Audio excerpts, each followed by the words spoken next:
tokusatsu hero requires. Maru despises evil, and despite being a delinquent who breaks the rules, she would rather destroy the entire universe than see evil win the day. And she might be a little freak sometimes, but you know what? That's why we love her. She's a punk. Maru Malandra. Who'd have thought? Maru Malandra. Be a hero. Maru Malandra. And not a zero. Maru Malandra. Argentina mentioned. Maru Malandra. Can she even henshin? Maru Malandra. Force for good. Maru Malandra. Out your neighborhood. Maru Malandra.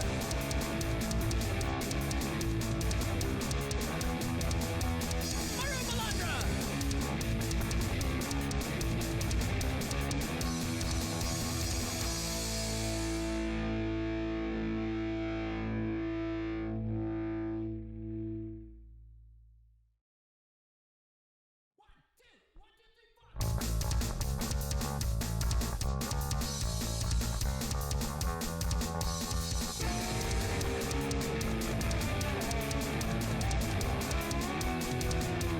Maru Malandra! Cyborg girl! Maru Malandra! Save the world! Maru Malandra! Lives in a bog! Maru Malandra! The hedgehog! Maru Malandra! Sometimes she stinks! Maru Malandra! Likes to drink! Maru Malandra! Hair is pink! Maru Malandra! Doesn't skate! Maru Malandra! Best state! Maru Malandra! Drinks Kong strong! Maru Malandra! Drink all day long! Maru Malandra! What a world! Maru Malandra! Wear no pearls! Maru Malandra! Loves them girls! Delinquent punk rock riot queen! Big sis hero sure is mean! Her manticore wife sure is a dream! Don't get caught, she'll make you scream! Delinquent punk rock riot queen! Big sis hero sure is mean! Her manticore wife sure is a dream! Don't get caught, she'll make you scream! Maru Malandra! Giga Chad! Maru Malandra! Make her mad! Maru Malandra! Rosa Fairy! Maru Malandra! Gabby Dairy! Maru Malandra! Breaking rules! Maru Malandra! Cutting school! Maru Malandra! Hero at heart! Maru Malandra! Doing her part! Let me tell you about the world's greatest cyborg hero, Maru Malandra. What an incredible hero she is, with all the powers that a cyborg tokusatsu hero requires. Maru despises evil, and despite being a delinquent who breaks the rules, she would rather destroy the entire universe than see evil win the day. And she might be a little freak sometimes, but you know what? That's why we love her. She's a punk. Maru Malandra. Who'd have thought? Maru Malandra. Be a hero. Maru Malandra. And not a zero. Maru Malandra. Argentina mentioned. Maru Malandra. Can she even henshin? Maru Malandra. Force for good. Maru Malandra. Out your neighborhood. Maru Malandra.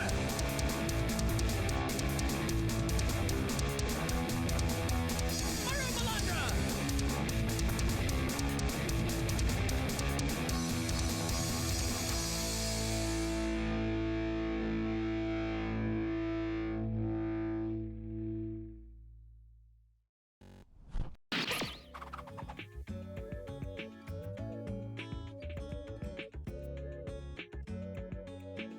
Way, what's up? Oh, right, we are here. Oh, hi chat. How we doing? How we doing? I am doing great. Hi weather. Yeah, we had to with the slight change of plans for tonight. Para was not feeling well, so we're gonna build Gunpla instead. Gonna decal up the Moderoid Patlabor. It's the way it's actually pronounced. I have a bit of a headache. Not gonna lie to you guys. But yeah, doing good, looking good, feeling good. Very tired. Practicing for the Onegai Cinderella idol concert. Extremely tiring. Oh no, don't worry, Para. Don't worry, Parada. Do not worry at all. I'm gonna take. Do I have any kind of ibuprofen or decaffeinated? Because I have a lot of like flu capsules that have like caffeine in them. But I don't want that because it's late. Oh, here. Okay, no, that's ibuprofen long-lasting. That's what I was taking for my back pain, which is pretty. I wouldn't say it's gone, but you know, it's Oh, come on. Where is my ibuprofen? There has to be a medicine in here that I can consume. Yeah. Oh, I did have deep heat. Well, the more you know. Turns out I didn't need to buy new. What we got? Alright. You know what? There we go. There we go. Yeah, there we are. Enjoy the lurk, Para. We don't have Advil, whatever that is. Do we have Advil? Actually, do we? I don't know. Paracetamol, okay? But yeah, I think it's also, I also have a bit of a headache because like I did some dance practice, I did some singing practice trying to learn the songs that I don't know for Onegai Cinderella. And dancing, and it's also warm. Plus I didn't sleep well last night. So it all adds up. It all adds up. Tomorrow might be a bit of a write-off. That's all I'm saying. Do I have much to do tomorrow? How is it Friday tomorrow? Where did this week go? God, etc. I mean, I've been dealing with a lot of nonsense. Let me fucking tell you. Well, tomorrow is a collab with Toxin. I'm looking forward to that. Looking forward to that. All right. Let's you know, kill some demons. Except the demons are the demons of my heart. There we go. Here we are. Actually, I don't like. Let me. Give me a moment. Let me adjust myself. Bit more of a summer look. There we go. There we go. There we are. Right. So Patlabor. That's what we're doing. So last time, we finished the main unit, and what I proceeded to do is to disassemble it to make applying decals easier. But before we apply decals, I want to finish building anything else, like weapons, accessories, little bits and bobs. So we're gonna do that now. Starting with the shotgun. Started with a pump action shotgun that I don't think has. It does not look like it will have any actual pump action. So it's G runners, G and C. So it's all GCSEs over here. Right, let's take out whatever we need from C first. There we go. Can we get a Jerry? Can we get a zoom out on that? Jerry, that's too far. Can we get a little bit less? Okay, you know what? That's okay, Jerry. Don't worry. Still breaking in, Jerry, despite him being with me for almost 3 years now. Still breaking in the intern. You know what I mean? I got some. This is from my like little kind of hobby storage. So we got the glue, we got the mark setter and mark softer, and I can never remember what order they go. So that's gonna be exciting later. Okay? It's gonna be exciting. All right, so let's take some parts out. Oh, and also there's like a lot of like alternate parts that I'm gonna have to take out later, like for the alternate helmet and stuff like that. I wonder if that has like an. I don't think that has an equivalent back part. So anyway, oh, it's the hand parts. C6 and 7, which are. That's 9. What's 6 and 7, guys? 6 and 7 go with 16 and 21. So these two go with these two. Make it make sense. Right. Let's get to doing it. Oh, I've been playing more Helldivers recently. You know, it's like just a nice de-stress. Especially because like, so my problem is that like I have it on like my stream computer is my desktop. It's my daily driver, even though it's the older and worse computer, but it's everything I need in it. And then the gaming computer is the one that has everything intensive. Adobe. Well, I do use Photoshop on this computer as well, but for like Premiere, for like After Effects, anything hardware intensive, video games that are not simple emulation. So basically, intensive tasks. Most of them, they go to that computer. But the problem is that when I'm like hanging out and I want to play Helldivers, it's like, oh, I need to switch. I need to use my switch thingy. I need to. The problem is not switching the keyboard and mouse to the other computer. That part is easy because I have like a KVM switch where you plug them in and they plug to both computers. That ain't the issue. The issue is that the main problem is audio. Because then it's like, oh, I'm listening with my Bluetooth headphones. I have to like reset them every time, or I have to plug in. And then I realized, well, especially now that I plugged in my laptop with a Ethernet cable, so that I can do a stream link to my VR headset. It's like, wow, okay, I can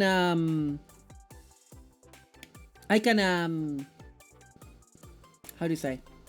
Sorry, my brain is like gone today because I had Japanese lessons as well today.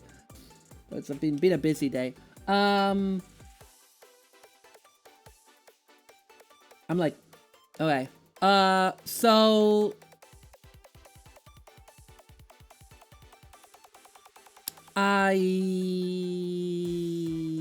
games. Oh yeah. So what I do, sorry, I just remembered. What I've been doing is turning on the other computer and then streaming it through Steam. And because it's within my physical wired network, it's like no lag basically. So I've been playing Helldivers a bunch like that because it just makes it easier. Okay, that's all we need from this runner. This is gonna be a bit more of a subdued hangout today, okay? We're gonna chill today, because as you can tell, Daddy's very tired. Daddy's been working all day, working hard on my Japanese, on my singing. And let me tell you, brother, that shit ain't easy when your body is like fucking chronically ill. But I've never let anything defeat me before, so. Alright. Since we're here, let's take out the baton.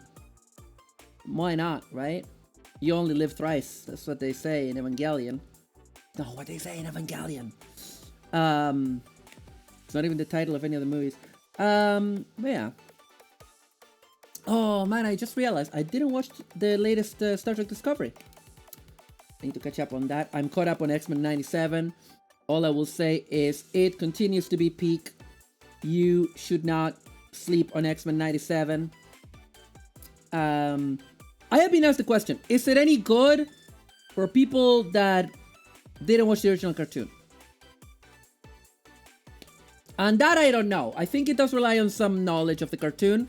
But if you haven't watched the original cartoon, and you do have a general knowledge of the X-Men, then it's fine. You know, it's all good. It's all good. You know, it's a decent... I mean, it's a really good cartoon. I don't know if it's a good introduction to the X-Men. If you've never engaged with any X-Men media at all, then this is not the show for you. This definitely expects stuff from its audience, doesn't talk down to its audience, which I appreciate personally. I love that we don't have to rehash stuff. And it does interesting things. And it's, yeah. Folks should start with X-Men the Animated Series. Yeah, I mean, the problem with that one is that I feel, for a lot of people, that is a tall order. Because... E17, what? Okay. Because it's a very old cartoon, and a lot of it has not aged well. Especially the animation, right? Like, it was a TV animation cartoon in the 90s. Didn't always have the best budget. Sadly. Sadly.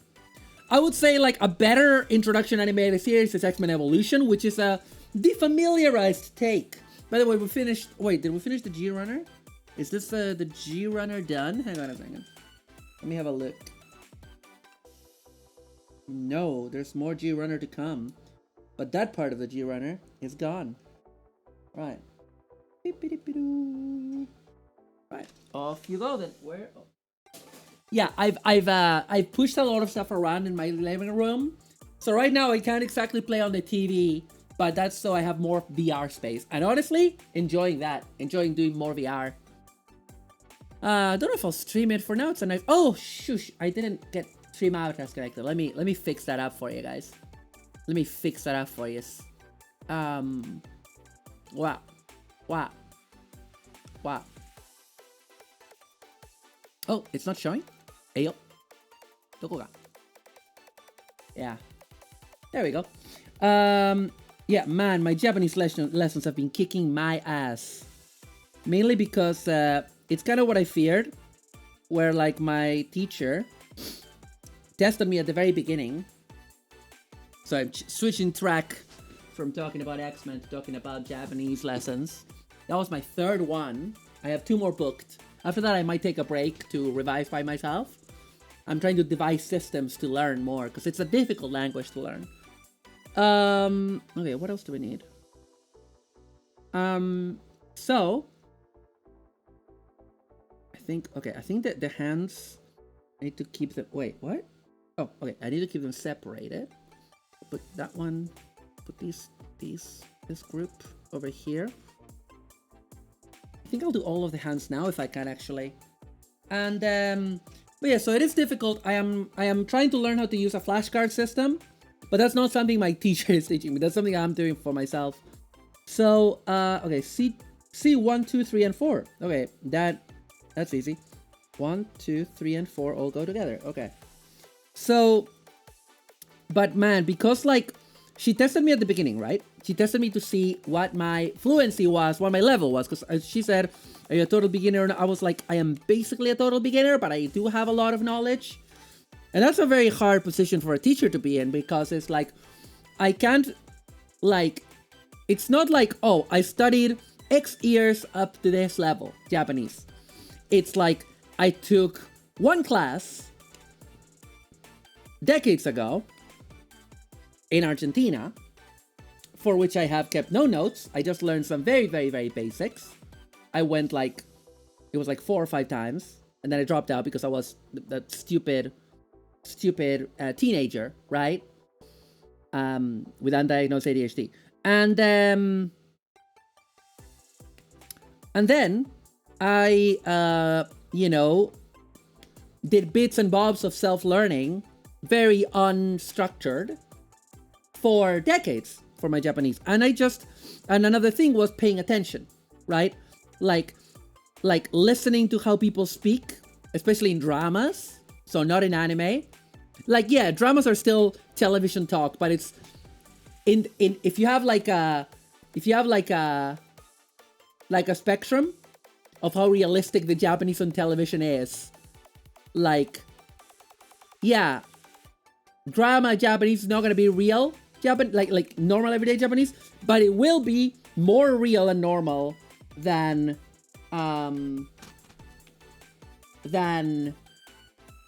anime Japanese, which is usually very over the top. Not always, obviously. So, paying attention, listening. I do have an aptitude for languages, which is good. I do have decent pronunciation, which is good. And of course, singing. But the problem is, with all of that, when you're a teacher, you're like, okay, what do I do with all of this? So she tested me, and she was like, okay, we'll skip the first, like, 7 chapters of the book. I'm like, okay.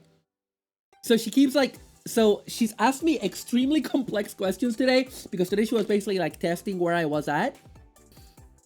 And man, it was difficult. Especially, the hardest part for me was, she was like, okay, ask me a question with what you learned, and I just blank. Chat, because I'm just like, sensei wa, and I just blank. And one time I just took 5 minutes. She was like, let's move on to something else. I was like, I did tell her I have memory problems. So it is hard. But, gambarimashou. Gambarimasu. Hai.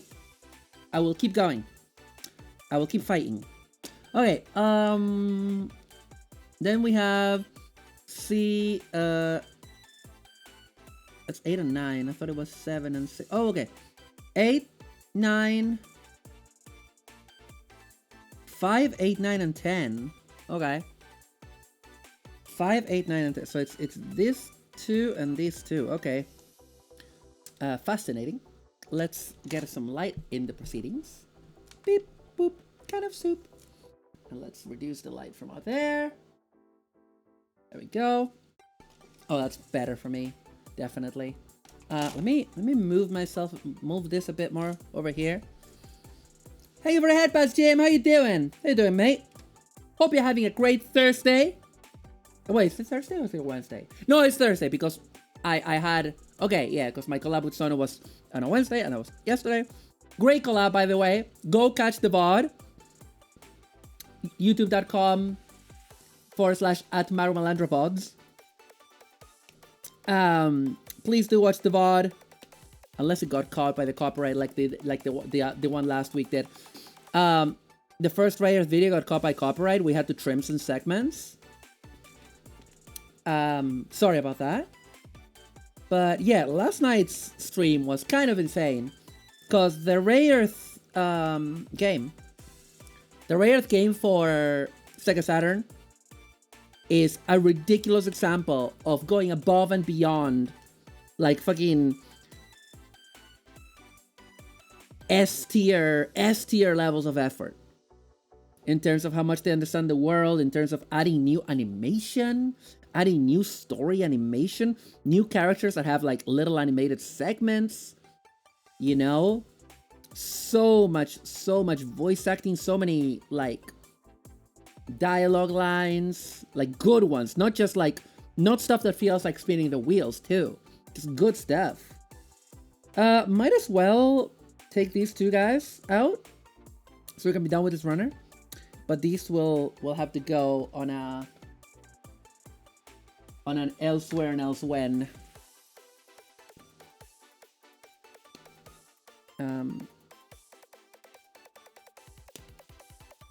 There we go. Come on. Wow. There we go. Yeah, this is the face of Ota. Is it Ota? I do think a bit more light wouldn't go alright. There we go. Yeah, Ota's Ingram. Put it there. And this is the bottom and back of his head parts. Let's see. Beep and boop. Yeah, I think the ear parts are the same, so probably couldn't build two separate heads. I would have to, yeah. But we did a runner, so you know what I mean. There we go. All right, next up. So we got the hands. Okay, then we have Bingo, you got it, Weather. Hi, Sheila. Going good. I am tired, my friend. I am exhausted. I did Japanese lessons today. I did singing practice. I'm learning new songs. And now I'm streaming. I did think about canceling streaming. I don't want to cancel on you guys. I don't want to cancel on you guys because, you know, I try to take this stuff seriously. But yeah, between learning Japanese, doing all that practice, you know,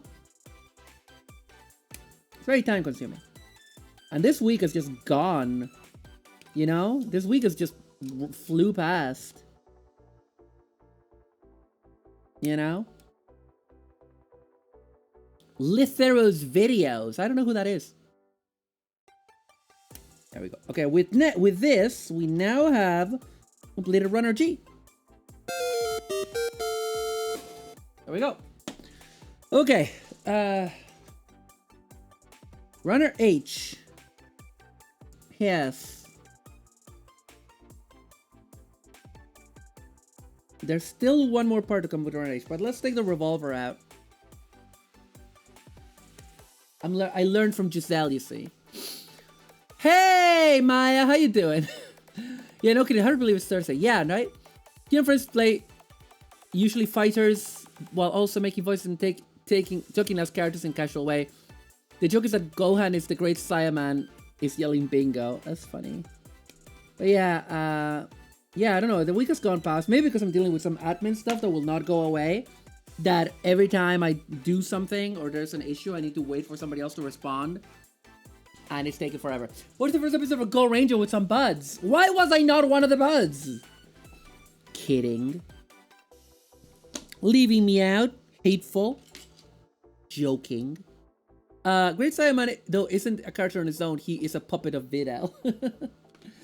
Okay, so let me just point my fan at myself.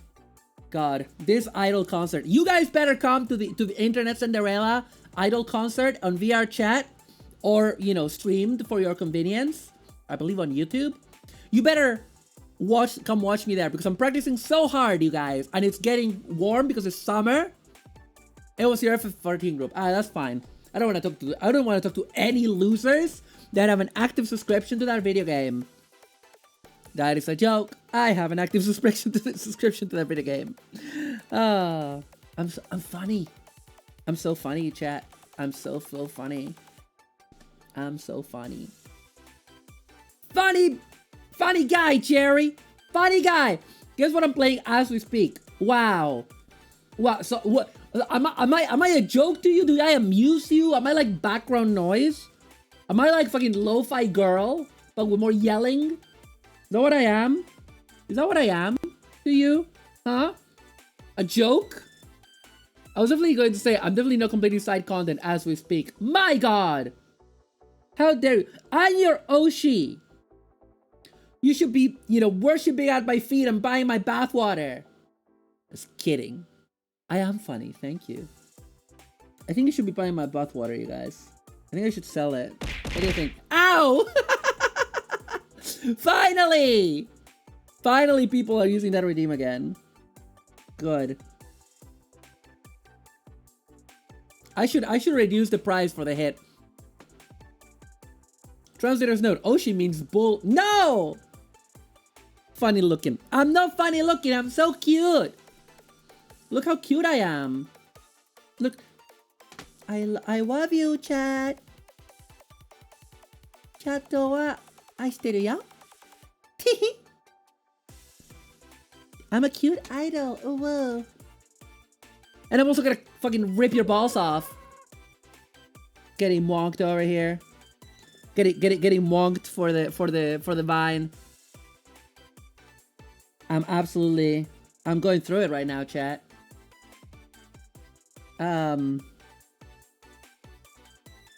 God. Going through it. Learning a lot about how much of an asshole Hulk Hogan is at the moment, listening to the episode of the wrestling podcast that I listen to, How to Wrestling. And it's like Hulk Hogan is horrible in so many exciting ways. So many new ways. Thank you for the Kong. What are you building, Slagnito, leader of the Brotherhood of Evil Gooners? I am not a Gooner. I'm not an Arsenal fan. I'm an Exeter fan. That's a joke. I don't support any British teams. I ball in the street. That means nothing. I'm just saying words now. I'm just saying words. I also didn't drink Kong, but I did drink like a milkshake, which I put a coffee shot in. So I am caffeinated, chat. I don't know what I'm gonna make for dinner tonight. Maybe something regarding eggs. In the words of Andre the Giant, Hulk Hogan is a big ugly goon and I want to break his face.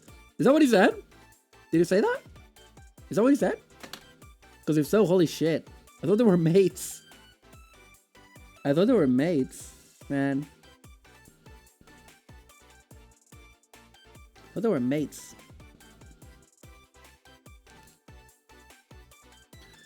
Oh, no. Oh, okay. Because, like... Oh, is this a thing? Because, okay, one thing that Hulk Hogan does, one of the many disgusting things that Hulk Hogan... Hi, Circuit! Good morning to you! Good time zone! One of the very many disgusting things Hulk Hogan does, honestly, lesser in the pantheon of horrible things he's done and said, but is that when someone's dead, he does the thing where like, oh, we were such good friends, and we respected each other so much. And he will even do it about people that they notoriously hated each other. So I'm not surprised because he always talks about Andre the Giant. It's like, oh, we cared about each other so much. It's like, no, mate. You did not. But yeah, how you doing, Starcat? How you doing? Welcome. We're building the Moderoid Ingram from Patlabor. Where did I put the head? I'm gonna put the head here so people can tell it's a Patlabor. Maybe like that. Maybe like that. Yeah, it's recognizable. But yeah. I'm definitely awaiting the How to Wrestling episode of... I hope they've done one on Under the Giant. I imagine they will. Patlabor's so fucking peak. They don't make anime like they used to, and they used to make it good. Which is, you know, not to say that there hasn't been good anime in the last 30 years. There has. Maybe I'm just old. Nah, it's the kids who are wrong. It's the kids who are wrong, you know? Because, man, Sonomi-kan, my beloved wife Sonomi-kan and I were talking about the Rayeth game today, the Rayeth game we played last night. And I was just sharing illustrations, and we were just like, man, Rayeth is so fucking peak. Rayeth is like so peak for like character design and just vibes, you know? It's just got the vibes, man. It's got the fucking vibes, you know? Never seen anyone address Hulk Hogan stealing valor from the Irish. That cunt's real name is Terry Balsacci. Oh, it's in like, hang on. Yeah, he's Italian. He's Italian-American. Let me check. Let me look at this.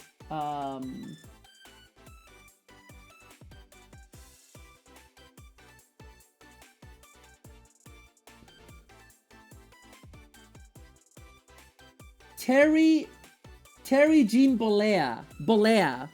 Yeah, Bollea.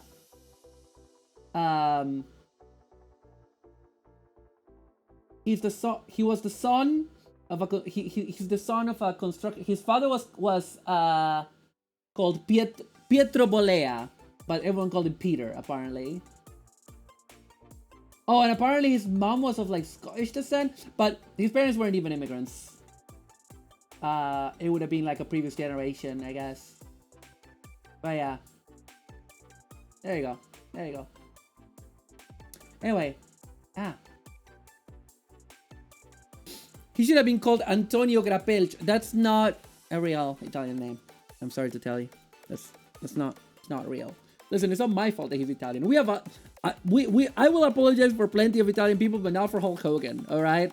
By apologize, I mean like I will say I'm sorry that you had to endure this person. I apologize for Berlusconi. I'm not gonna. We don't want Hogan.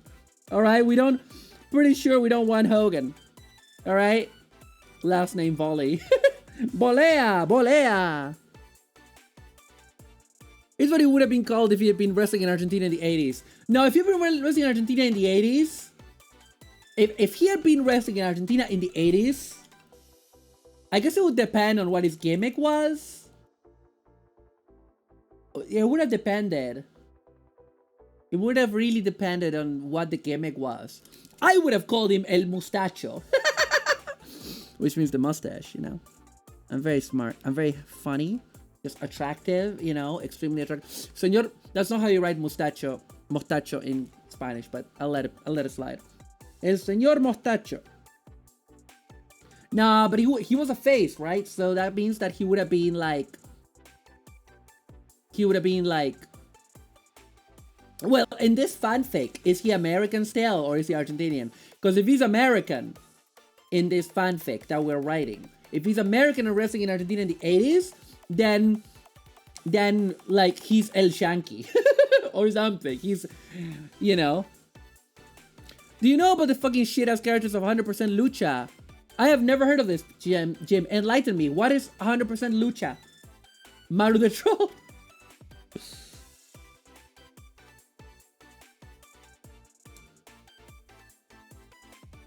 Yeah, I want to know if, I want to actually, what I want to do, right? Mucha lucha, my beloved. What? In this fanfic, he's Canadian, he has a horse's tail. El Canadiense! You know what I want to do? I don't have time for that right now because I'm studying Japanese and trying to learn idol songs as well as practice my own songs for the concert. But like, I wanna look up and like learn the history of Argentinian wrestling. Not just Titanes en el Ring, which is like the big classic promotion, or was, but also whatever has happened before that, whatever happened until now, you know, kind of like, what are the major promotions aside from Titanes en el Ring? Who are the major figures aside from Martin Caradagian? You know, I want to learn because then I can be the person that in the English-speaking world is like, hey guys, let me tell you about Argentinian wrestling, you know? I would love to be that person, you know? And, you know, it's interesting.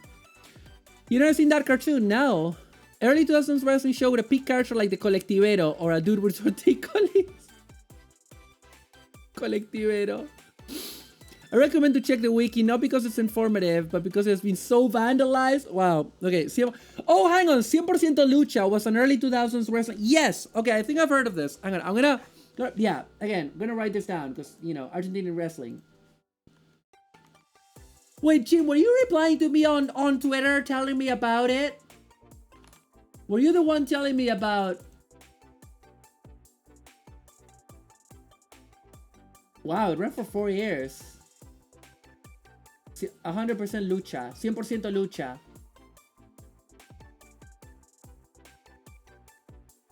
Okay, I'm just having a look at some of the characters.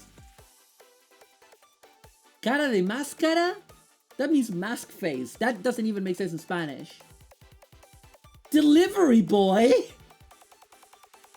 Doctor Calambre. That means, oh god, how do you say calambre in English? I have a like a strain.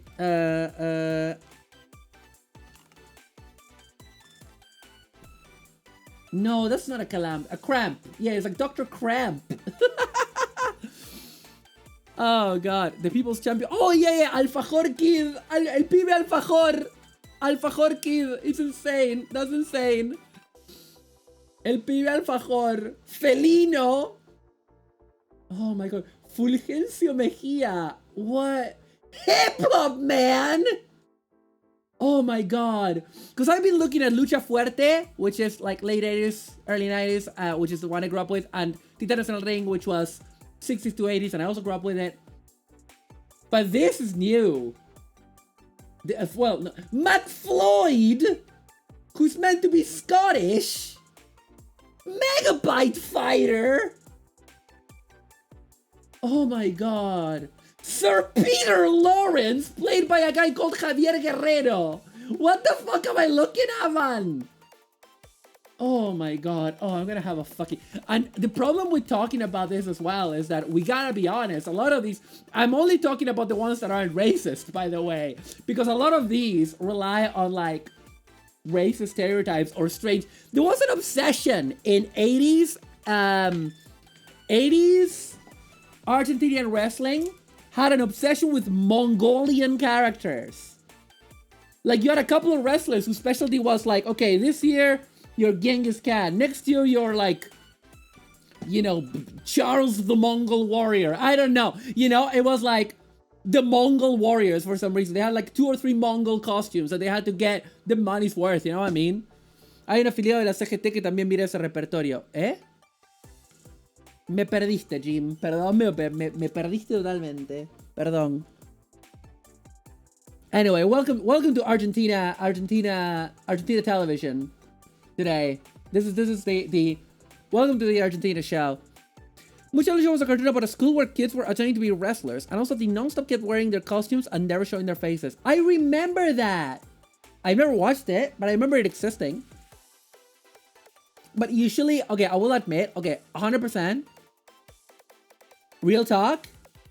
When I see an American TV show or cartoon that is not like by and about Latino people, and this one might be, I don't know, it was just a cartoon, so it's hard to tell, but when I see American cartoons with Spanish titles, I am wary sometimes, you know? I'm like that. Oh, thank you for the hydrate, Ironhide. Also, hi, Ironhide. How you doing? That's wrestling. There's always been heavy stereotyping. I mean, there still is, but the thing is, when I talk about, like, shit that WWE is doing, that's not my fault. Ah, thank you for the bits. Thank you for bits. Thank you. When the Americans do bullshit in WWE, right? When they pull their shit, I don't feel any embarrassment. So I'm not, like, that's not my fault. I have nothing to do with that. When the Brits do it, well, I guess if it's in Scotland, in Space Scotland, Caledonia, you know, whatever. But when it's in Argentina, like, you know, I am here on Twitch.tv as the official ambassador of the Argentine Republic. Do you know what I mean? Officially. And I have a duty to represent my culture. And so it's extremely embarrassing and shameful for me to tell you of the racism of my culture. You know what I mean? It's much more, it's really mortifying to tell you about it rather than say, oh yeah, the WWE did this or that. You know, who cares? They're Americans. I'm not American, you know? It was the first animated series done for children made with Flash. Wow. It was created by an Australian guy and an Asian woman. That's cool. Mira lo que hacen para imitar una fracción de nuestro poder. No, no podés, Jim, no podés. Oh, por Dios. Wikipedia tells me the creators of Mucha Lucha were Australian. Apparently they had to put stuff in the page document to emphasize that wrestling is choreography, not violence, to sell to the network. Yeah.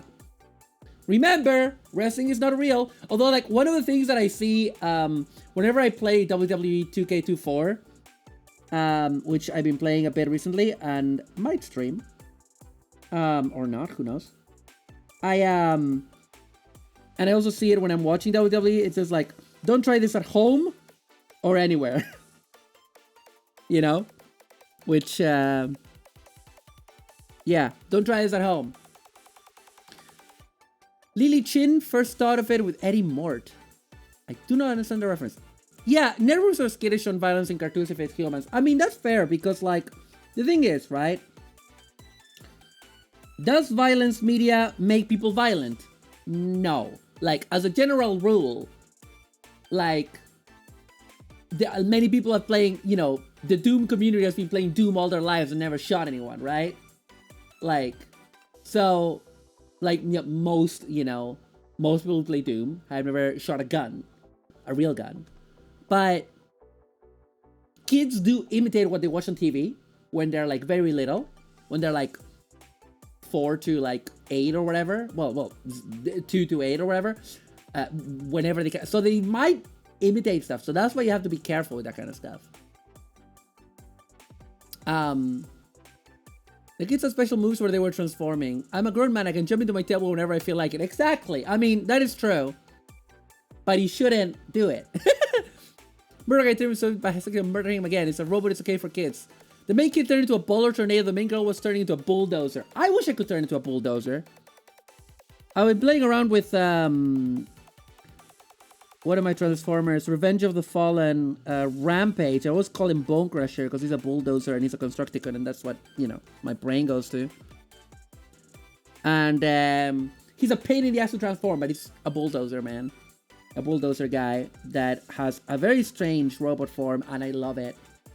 And it was a little present from a friend. It was a little present from a friend of the show, Toaster Girl, developer of Sonic.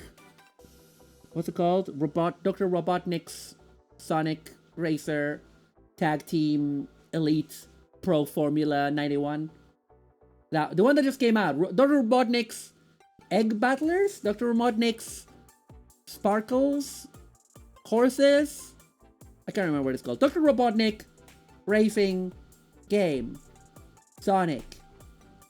Fan. Ring Racers, thank you. I don't know! I have brain damage! Okay? I have brain damage. I have 1 neuron. Weather, can you get me, one of those, like, chocolates with, like, avocado inside? They always have them in the Polish section here. I want one of those. If I can get one of those, they're very delicious. Very cheap as well.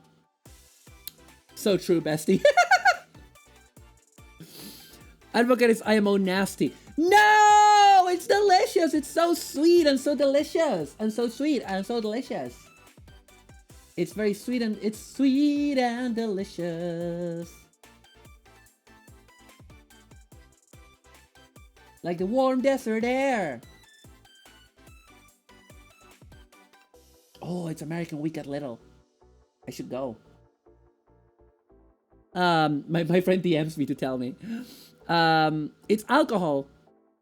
Okay, that's fair. If you don't like alcohol, that's absolutely fair. But people don't like alcohol, and that's grand. I love it. As in, I love Advocate. It's not like, I love alcohol. It's so delicious and moist. Do you guys know that the cake is a lie? Have you heard of this? Guys, have you heard that the cake is a lie? Isn't it the funniest joke? Because there's cake, right? And you can promise cake throughout the game. But then the cake is a lie! Oh no! I hate the fact that that joke was good when the game came out. And then gamers, as always, ruin everything. Remember getting hammered as a kid by ordering Advocat? We didn't have that. We didn't have Advocat when I was a kid in Argentina. No, not available, you know, on shelves. Great, now the shelf's gonna be full of geeks and gamers. God. My cake isn't... Oh. Oh.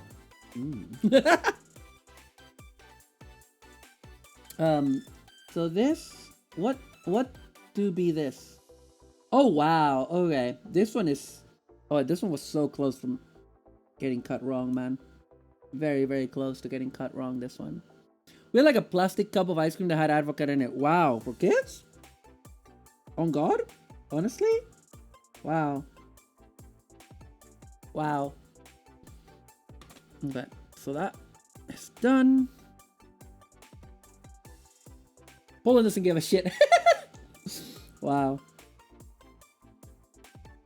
Fair. Fair.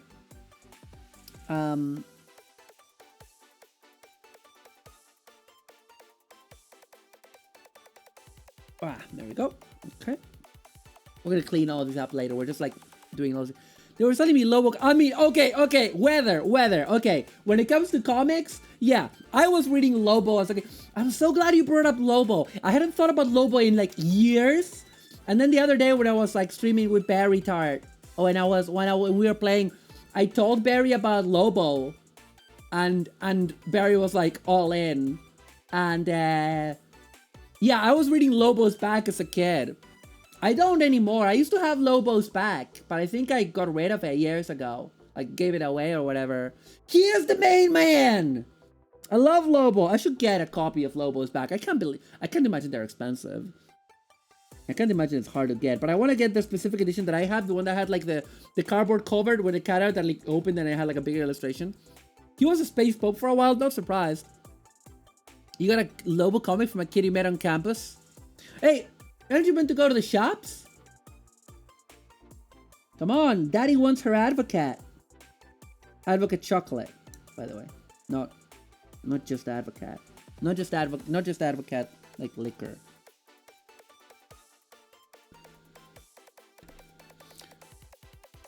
He had a crossover with Batman where they revealed the Joker is Bruce's brother, who was kidnapped after their parents got shot. What? In Amalgam Comics, he was Lobo the Duck? What, like mixed with Howard the Duck? No way. I needed to yell about Lobo. Yell about Lobo, the main man! I love Lobo. Such a stupid character. The older I get, the more I'm just like, I love characters who are idiots and involved in stupid adventures, and I love laughing at and with them. The Joker isn't. Is the Joker Batman's brother now in the comics? That's shite. That's so shit. Oh my god. If that's true, if that's what it is, if I understood correctly. Lobo and Spawn, my beloved. Oh, okay. Oh, they're not. Okay. That's good. That's good to hear. That would have been shite. Oh, it's elsewhere. Oh, in a crossover. Okay.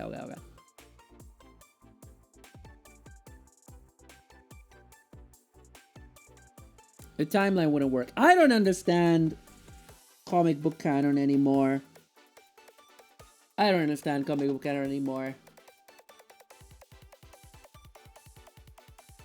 Maya just sent me issue 1 of Lobo the Duck. Trapped in a world he never fragged. This looks amazing. I need to read this. Oh my god. I hated Amalgam as an idea. I just thought it was dumb. But this looks so fun. Is that a dead... That's a dead Dr. Fate in there. It was mainly a Lobo comic. Go read Webtoon Batman. Webtoon Batman... He better have a boyfriend, or otherwise I won't read it. What's the point of making a webtoon if it's not yaoi or yuri? I don't understand why will you make a webtoon that is... Webtoons, my understanding is webtoons have 3 genres. BL, yuri, and horror. And any combination of those 3. Anything else? I don't know what we're doing here. That's a joke, by the way. That's a joke. Oh, is it? It's not Dr. Fate, it's Dr. Strange Fate, who's a combination of the... Oh, they made Dr. Fate worse by combining him with Dr. Strange. Wait, he's also Charles Xavier. They definitely made Dr. Fate worse. God. I love Charles Xavier, but he's one of those characters I love to hate. Mainly because my main context is the comics. And in the comics, he's an asshole. I love to hate Charles Xavier. When they did 1-2 months doing the Marvel vs. DC crossover. Yeah, no, I remember Amalgam Comics. Techno, I remember Amalgam Comics happening. Remember how ancient I am. I have lived for hundreds of years. I have seen history. I remember Superman dying and Batman getting his spine broken in half. And I was reading those comics, getting those comics from a comic book shop in Buenos Aires. What was it called? It was a comic book in Buenos Aires owned by Leandro Oberto and his brother, I think, before they founded Láser magazine in the 90s. The iconic founder of Ivrea publisher. This doesn't mean anything to the English speakers. Maybe Spanish speakers that are not Argentinian might, and Argentinians as well. The Spanish speakers might know Ivrea, but otherwise, other than that, yeah. Nexus or something it was called, the comic book shop. I can't remember. Amalgam's getting a reprint. That's cool. In anime, they combined Batman and Wolverine because Batman should have been combined with Daredevil and being called Acrobat. That's great. They left out one story because the writer's apparently a piece of shit. I forgot what it was about, but it was a big oof. Is this about John Byrne? My understanding is that John Byrne, who was never the nicest person in my understanding, went fucking insane and became a conspiracy theorist or something. But like way before MAGA, way before all that shit, that he went fucking ballistic insano.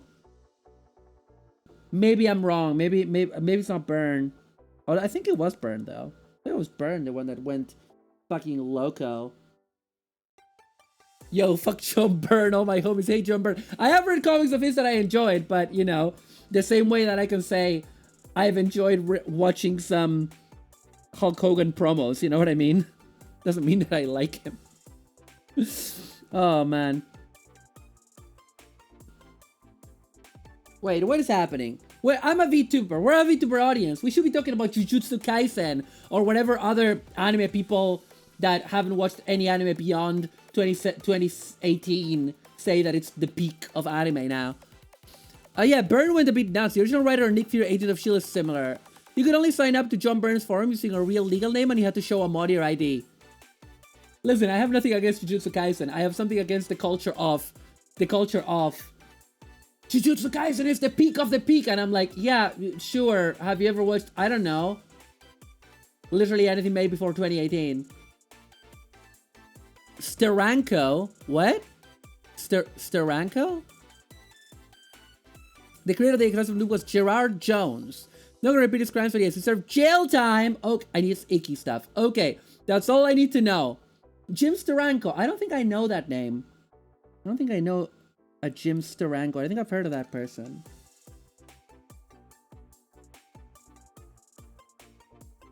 Los Peques is better fiction than Jujutsu Kaisen. I don't know what Los Peques is. Steranko's an old school Marvel creator. Oh, okay. What are his major comics and creations? I don't know those. Weird that I haven't heard of him. But also, I'm not that informed in a lot of stuff when it comes to comics. I know what I know. You know, I like what I like. I know, you know, Stan Lee, Steve Ditko, John Byrne, Sienkiewicz, the guy who did New Mutants for a while, incredible artist. And of course, Jim DeMatteis and Keith Giffen, love those guys. And who was the artist for the first run of Justice League International? Whoever that was. The Shield. Oh, okay, yeah. Shield is something I never had any interest in. I was all about Spidey and X-Men. Spidey and X-Men. That's where you would have found me. In terms of Marvel. And DC, I was a bit broader. Because in DC, I grew up reading Batman and Flash and Superman and Justice League International and, of course, Lobo. And, oh, and Green Lantern. Loved Green Lantern. Hi, Haributa! Enjoy the luck! Thank you for coming! Nightcrawler's a Spider-Man now. Yeah. Who's saying to me about this? You were telling me about this last night, weren't you, Maya? Yeah, you were. Yeah, are these... Oh my god, I love Kurt so much! He's so cute! I love Kurt Wagner Nightcrawler so much! Oh, I need to finish reading Excalibur.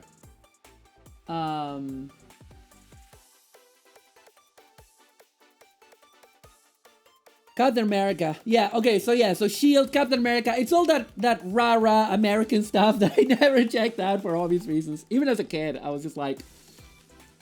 even as a kid, I looked at a Captain America. You know, you're Argentinian. You look at a guy dressed with the flag of his country, and you're like, that's stupid, I'm good. You know, you're a kid, you're like, that's dumb. Imagine, because like my perspective was like, imagine Captain Argentina. That would be such a fucking joke, bro. You know? America is... Oh, God. Captain America, man. I can't go into Captain America. I can't go into how much I hate him. I wonder what attributes of Nightcrawler you identify with. But he's a little teleporty devil man with swords. I like that. It's why I like Larry Hammond's G.I. Joe. Yeah, they're US military, but half the time the US government is responsible for the stuff going on in a classic book. Okay. I enjoyed the sleight of hand of getting,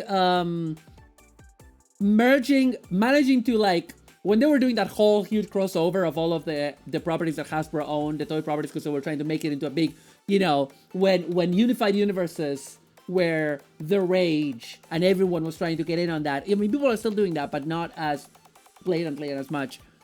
And they introduced Mask into the same continuity of the comics as Transformers and G.I. Joe.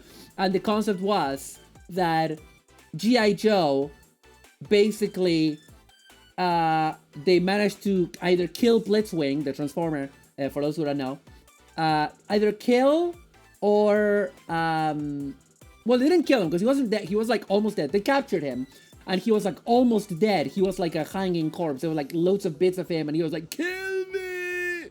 You know, kind of like that. And basically, the US government in a secret operation was extracting Transformers technology from him that they could then use on vehicles, and they created a subdivision of G.I. Joe called Mask. And then Venom was the bad guys, and you know. And that was kind of fun. That was like a fun idea. That's it. That's all we got. Although the character redesigns for Mask, fucking fantastic stuff. I do like that things to learn more. It's baked into the fundamentals of the character that Captain Britain is just an inherently embarrassing concept. Yes!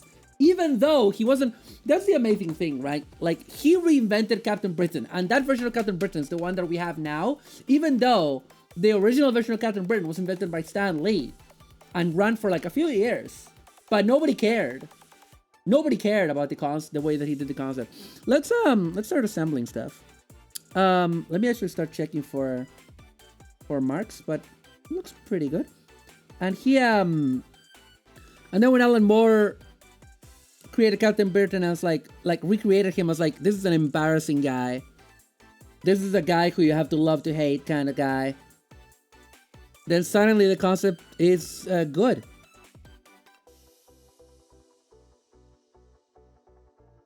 Yeah, I mean, Stan Lee, you know, Stan Lee was a guy that I feel was very much like Shotaro Ishinomori in his time. That he would create stuff with others or by himself. And they weren't all hits. And this is something that, Stripperella, what's Stripperella? Also, hi, Neko. Is that a Stan Lee creation? Like, I will say, Stan Lee is one of those guys... Like, a lot of the guys from that era, Steve Ditko, a lot of those guys who are, you know, not 100%. They were not perfect people. But they did have a lot of ideas. Like, one of the things that Stan Lee always used to say is, like, Like, he always used to admit, not all of the comics he did were good. A lot of them were garbage. But the key was to keep creating stuff, keep coming up with things. And so, he created a lot of hits and a lot of misses. You know what I mean? He's one of those, yeah, exactly. Yeah, it's the other guy who ends up executing on it. Yeah, he wasn't that great. He was a very charismatic kind of guy. Not perfect, obviously. Astruber sued him over that because she said he stole the idea from her when she gave him a lap dance. Wow. Blood's like, yeah, Spidey should fight the Rhino this month. Go draw it. True believers. Like, I do have an affection for Stan Lee. Even, you know, problematic fave kind of thing. You know? Problematic fave. You know the way. You know the way, chat. You know how this is. You know how this goes. You know, problematic faves. We all got him. We all got him. You know? How about problematic unfaves? As in, people will love to hate, because let me tell you, somehow, have you guys heard of James Somerton? Because somehow there's more James Somerton news, baby. If you guys, in general, haven't heard of James Somerton, then I'll definitely not go into this. But if you know who he is, do tell me, because I don't want to go into the whole thing of why he's well known now. But somehow Somerton returned. Here's stuff where Jack Kirby would draw the female characters doing cool stuff and suddenly would undermine them through dialogue. Wow, I love Jack Kirby, another fucking genius. I'm sick of his. I don't even know who he is. Didn't you? I mean, I know that you're not like interested in H-bomb stuff, but I'm pretty sure I told you the TLDR. James Somerton, notorious, ultra cancelled YouTube plagiarist who plagiarized basically all of his work from Wikipedia, from other LGBT creators. And then he has done several apologies that never really stuck. And he put up he said that he was going to unalive in March and put up an unalive note.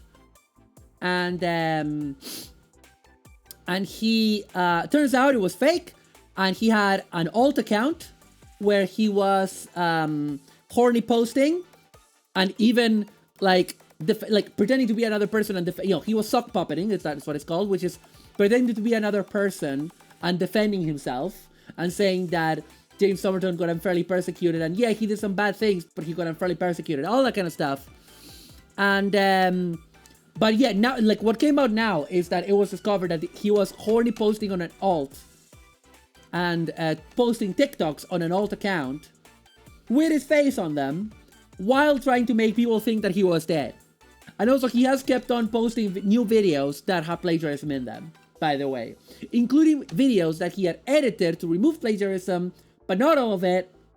So yeah, somehow Somerton returned. He's back in the news because of this. And also, he took down that second apology that was so heartfelt, in which he claimed... I don't know how I can explain this to you, chat. I'll just give it to you straight. Or, you know, LGBT, as the case is, because both he and I are in that community. In his apology, he said that the reason why he plagiarized was because he has memory problems from suffering a concussion as a kid. Now, does having bad memory mean you can plagiarize by accident? Sure, I have terrible memory. Like, literally, medically, I have terrible memory. I have 3 university degrees, chat. I have never plagiarized. And whenever I have accidentally done it when revising my work, I remove it. Like, this is something that might accidentally happen once, not for your entire creative career for everything that you make. So basically the meme was, James Somerton, oh boo-boo, I hit myself in the head as a kid and now I'm a plagiarist. Which is insane. It's insane. Anyway, let's go back to talking about the comments. I still love that Jack Kirby did an entire issue of Mr. Miracle. That's just a shot across the bow at Stan Lee and Roy Thomas. Incidentally, Roy Thomas has been engaging in credit stealing now that all the other creators on characters are dead of late with Wolverine. That's shite. I hate that. The whole, I was the editor who suggested the idea for this character, so I should get credit when that's not how it works. God damn it. That's awful. It's fucking awful. Wait, let's did we do all of the? Oh, yeah. I need to like revise everything to make sure that the knobs are gone. But yeah, James Somerton, man, not even twice, right? Not even once. Is that how the saying goes? Is it not even twice or not even once? I don't even know. I'm a bimbo. I am bimbo. I am bimbo. I'm a puppy girl in a puppy world. Life in plastic. It's fantastic.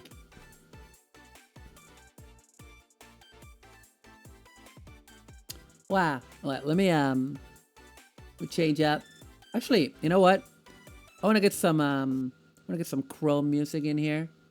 I mean some like stream music from YouTube is what I mean. Because it's in Chrome, you know, so that's what I'm doing. Alright. Pizza Hotline? What the fuck is this? What's Pizza Hotline? Why did I get recommended this? What is this? Video game flavored electronic music with extra cheese. Okay, it's live. Ayo. Oh, okay. No, this is like someone actually mixing. I'm not gonna steal their shit. I'm not gonna jack their teeth, chat. I'm gonna jack their teeth. Okay.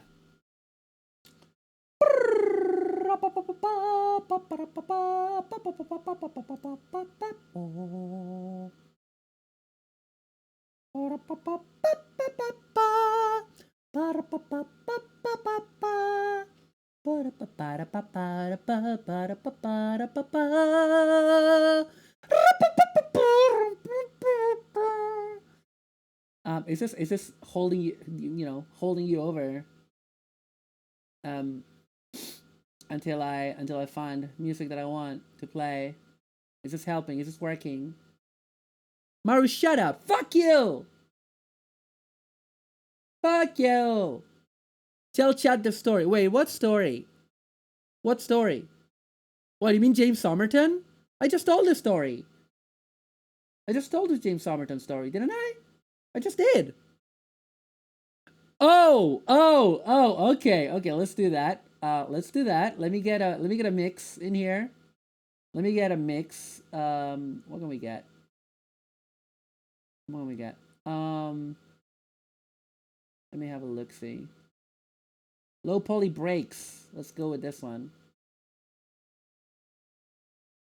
Give me a moment. Oh god, too loud. There we go. Gonna put it up a bit for you guys.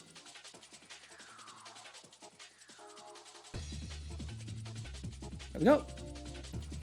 So, chat. Hear ye.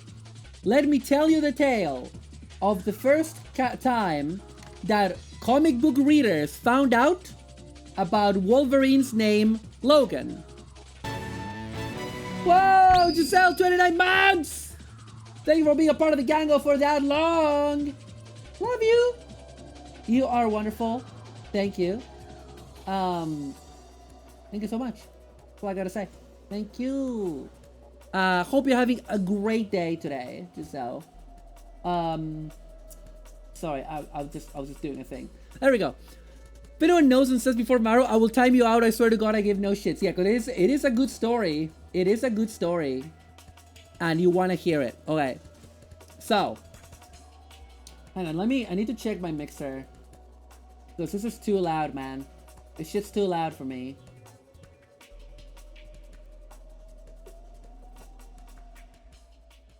Alright. Let me... I think also the main problem is that my general volume is too loud. There we go. Yeah. Oh. Okay, that should be that. Perfect. Okay, so chat. Wolverine is introduced in the late 70s as part of the launch of all different X-Men, okay? He's a bunch of new characters that are like relaunching X-Men.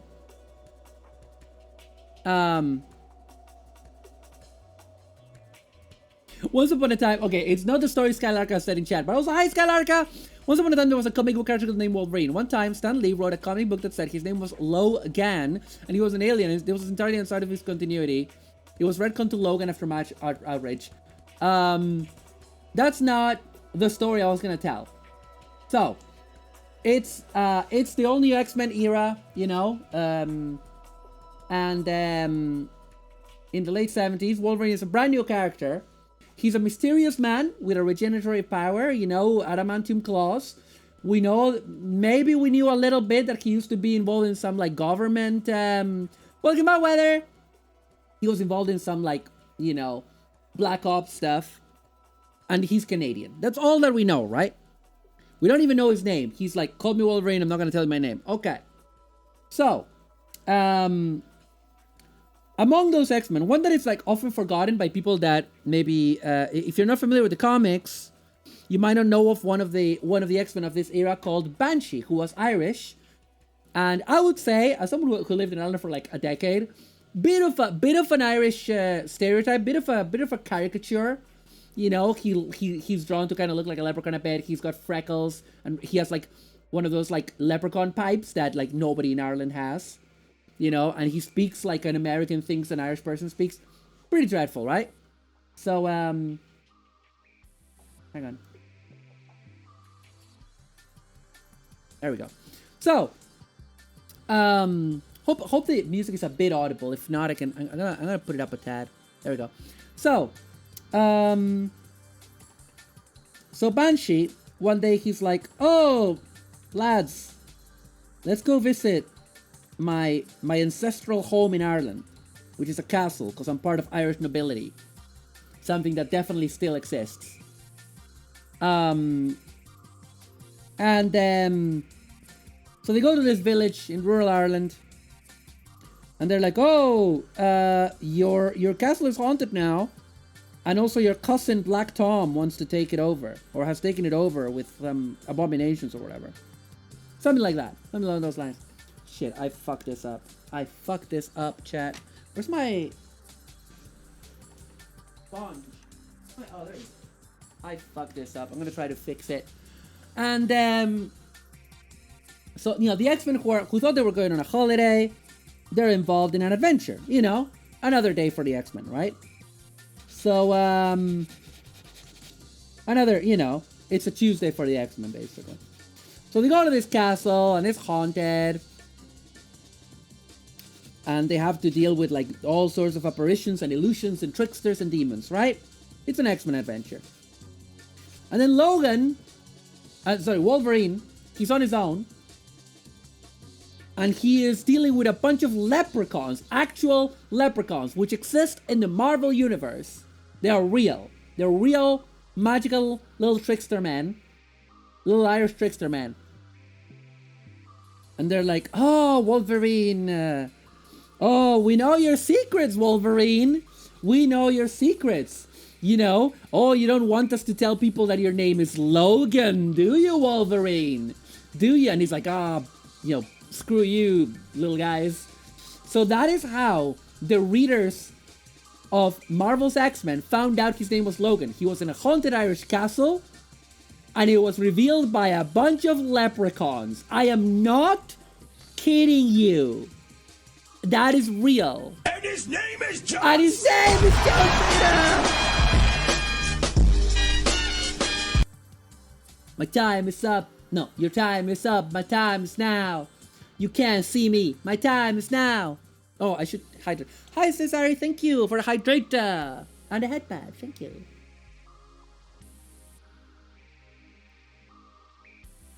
And that, my friends, is the tale of Logan. Now tell them about when they visit Wolverine in Japan and he says, Konnichiwa, you bakagaiji. He does not say that. That's a meme. He does not say that. People were like saying that in a call, and I brought out the comic and I showed it to them because I have the comic, and he doesn't say that. He doesn't say that. No, he doesn't say it. Best element of X-Men Evolution was making Jean and Scott kids while keeping Logan an old man. Yeah, that was so good because Wolverine should be senpai. He's senpai and he's proud of you. Let me focus. Are we in focus, chat? I think we are. All right.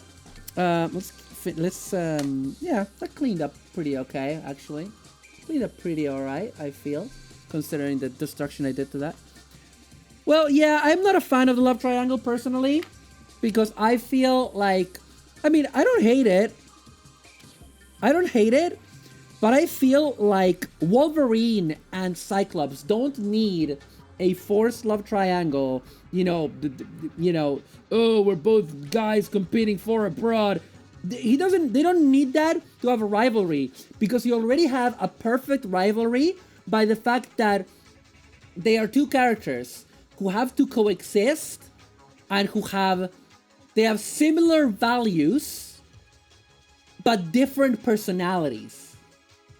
And so that drives them to pursue very similar values very differently, and they have clashing personalities, and that's interesting. And you don't need to put Jean in the middle.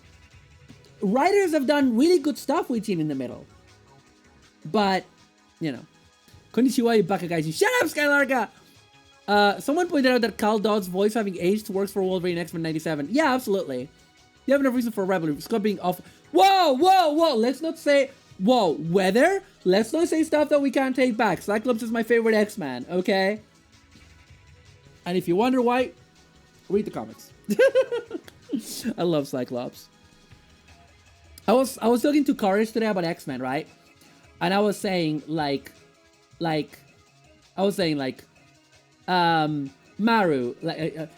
Maru, I don't care that much about male characters, which is true. Like, I look at girls mostly, right? Maru, I don't care much about male characters. Also Maru,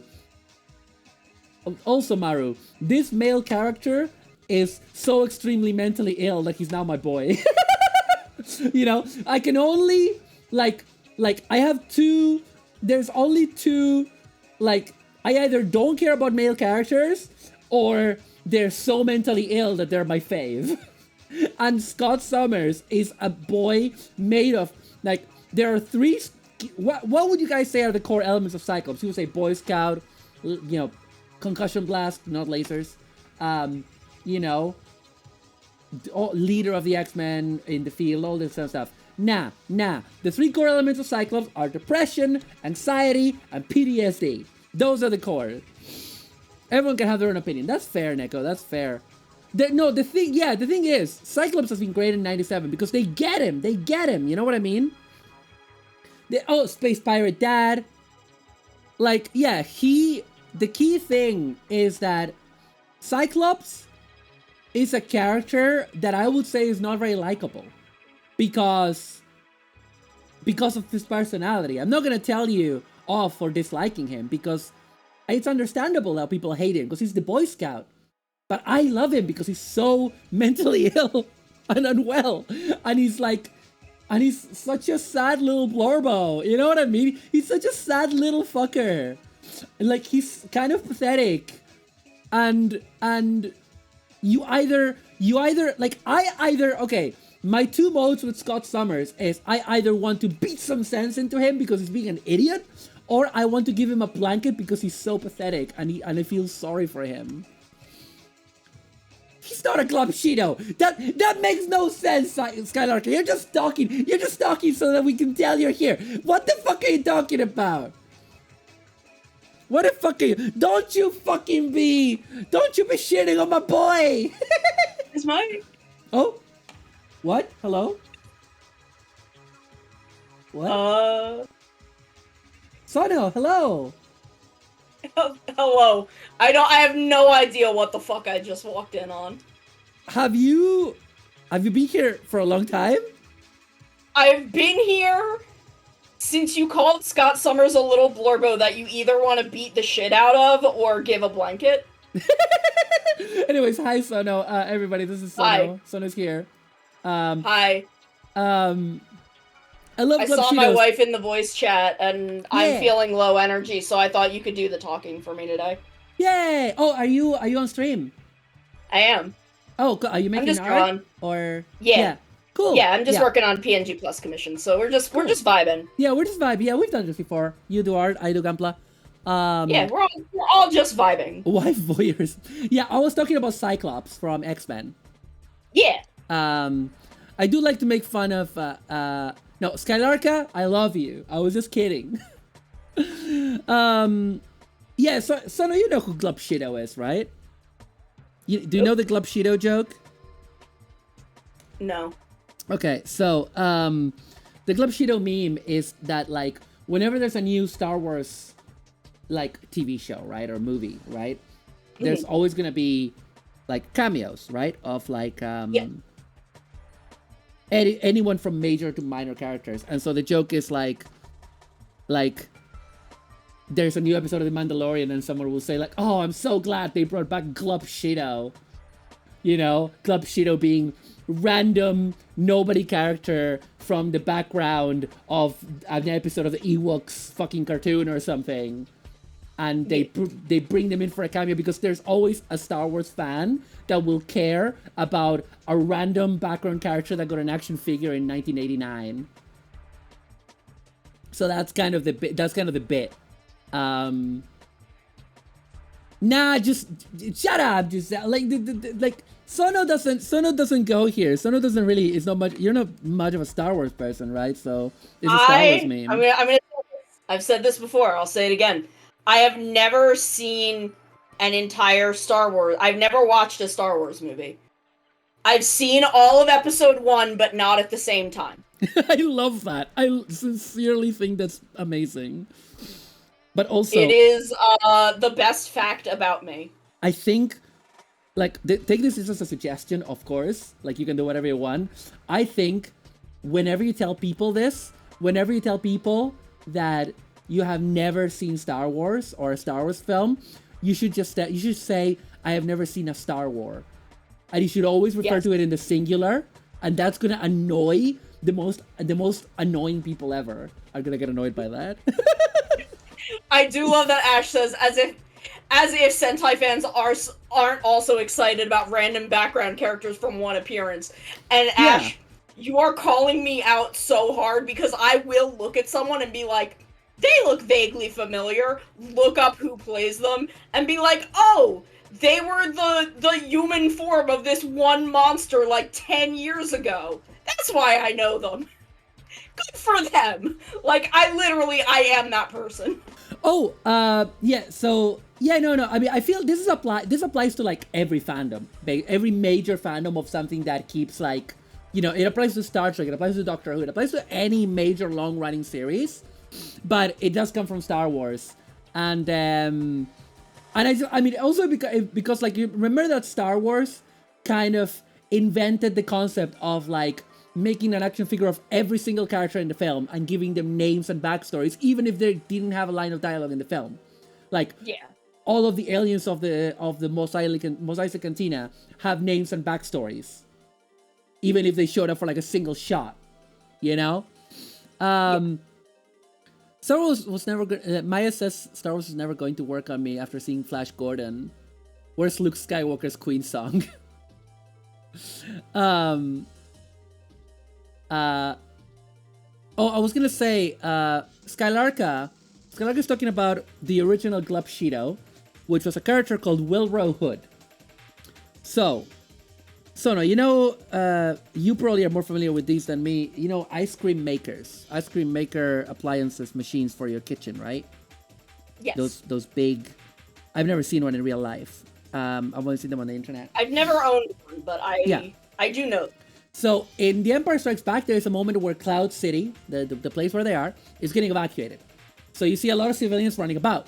And there's one civilian that's running around with a little piece of technology that he's clearly in the shot for like 2 or 3 seconds running about.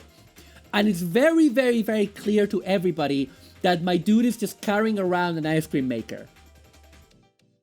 Like, which now in canon, we have seen that shows up, I think, like in the first couple of episodes of The Mandalorian, that it's actually like a safe, like for money. It's a personal safe for money. And they add like other tech greeblies to it.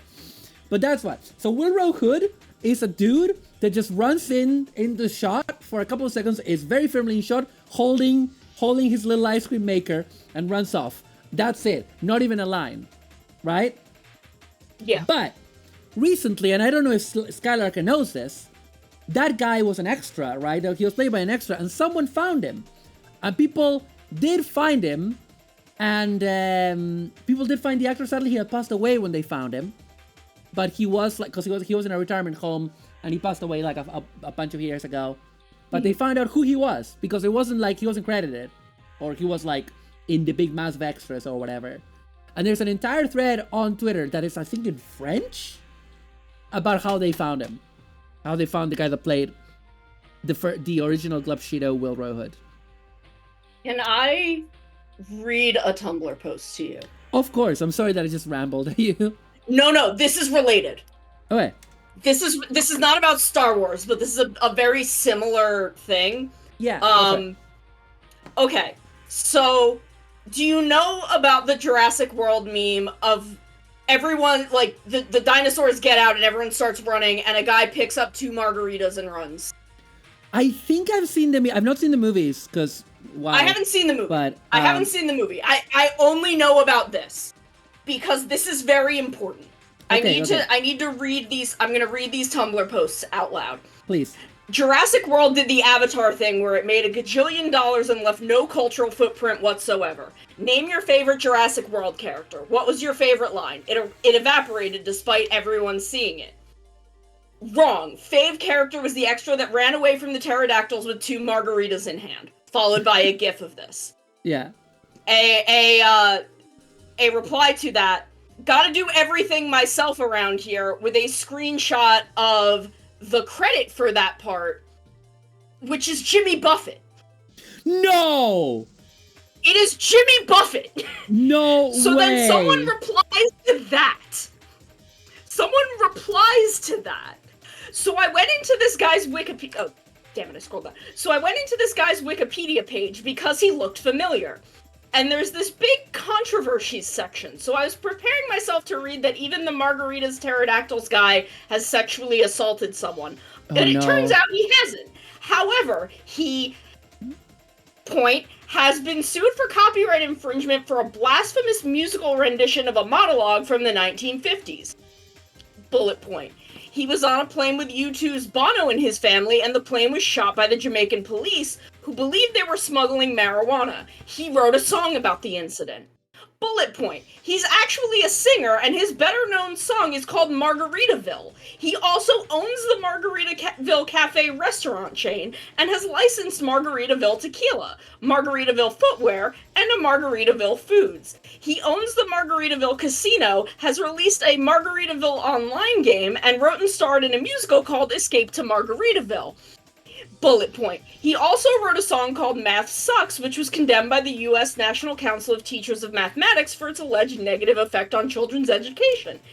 Bullet point. He was thrown out of a basketball game he was watching for using blasphemous language in front of kids. Bullet point. And he was detained by French customs for allegedly carrying over 100 pills of ecstasy, although he was released after paying a fine, and according to him, the pills were a vitamin B supplement. And I'm like, all of and then reply, maybe it's my age, but I'm a little concerned that the fact he is a singer and wrote Margaritaville wasn't prior knowledge and is considered a controversy. Jimmy Buffett plays the Margarita guy in Jurassic World because his most famous song is Margaritaville, and therefore this is hilarious. My God. Absolutely obsessed with Jimmy Buffett being called this guy. Love the suggestion that the song and brand Margaritaville are mentioned in passing on the Wikipedia page for uncredited Jurassic World extra Jimmy Buffett. Oh my God. We just went on a journey, and yeah, Maya's like, I love that this is how someone found out about Jimmy Buffett. So yeah. Like, my experience I also didn't initially know that was Jimmy Buffett until I saw this post. Fair. I mean, I also didn't see the movie. Yeah, no, fair. And I wouldn't be able to recognize Jimmy. I've seen pictures of him, but it's not like I remember what he looks like. Also, this part is He's very also strange. like in sunglasses and a hat and is in like Yeah. a crowd of people. You probably only see him for a second. I think he's dead This now, was isn't he? probably an in-joke, like, someone in the movie knew Jimmy Buffett and just called him, be like, yo, you want to do a margarita joke? And he was like, yeah, because that's who Jimmy Buffett is. Yeah. Well, here's the thing, Sana. Can I tell you how I know Jimmy Buffett? So, Yes. I'm pretty sure I had heard references to him, but like, you know, a lot of times when you're not a native English speaker and people make a reference, like, yeah, a lot of the times these days I ask, what is that? What is that? Because I want to know. But 99% of the time, and this is something that gets ingrained into your brain because of the way we learn English, we learn languages, like, there's a lot of stuff that, like, there's a lot of words that I never learned in a classroom. I just learned from context. So a lot of the times, people will say a reference to something, and I'll just, like, nod and kind of understand from context roughly. So I'm pretty sure I heard No, I do Jimmy the same- Buffett. Yeah, I mean, Because everyone my does- brain yeah. is incorrect. But yeah, so basically, like, someone mentioned Jimmy Buffett. I maybe played a sample of one of his songs in an old video that I watched or something. I'm pretty sure that happened from one of the old reviewers I used to watch. But then I remembered he existed because they played, there's a Jimmy Buffett song in the Guardians of the Galaxy soundtrack, I'm pretty sure. The first Guardians of the Probably. Galaxy. There almost definitely is, because that's Yeah. very much the, like, vibe. Yeah, exactly. So that was in my brain, whatever. But then I got into a bunch of different YouTubers recently, and one of them is this guy whose name I cannot remember for the life of me right now. But you will find him if you go to YouTube and type in the name of the video, which is I ate at every Margaritaville in the country. Oh, yes. Yes. Mhm. That guy. And, I have watched this video. Yeah, which is very good. So I'm trying to find a paint guide for the extending arm in this model, because this model kit has an extending arm, and I can't find it. But yeah,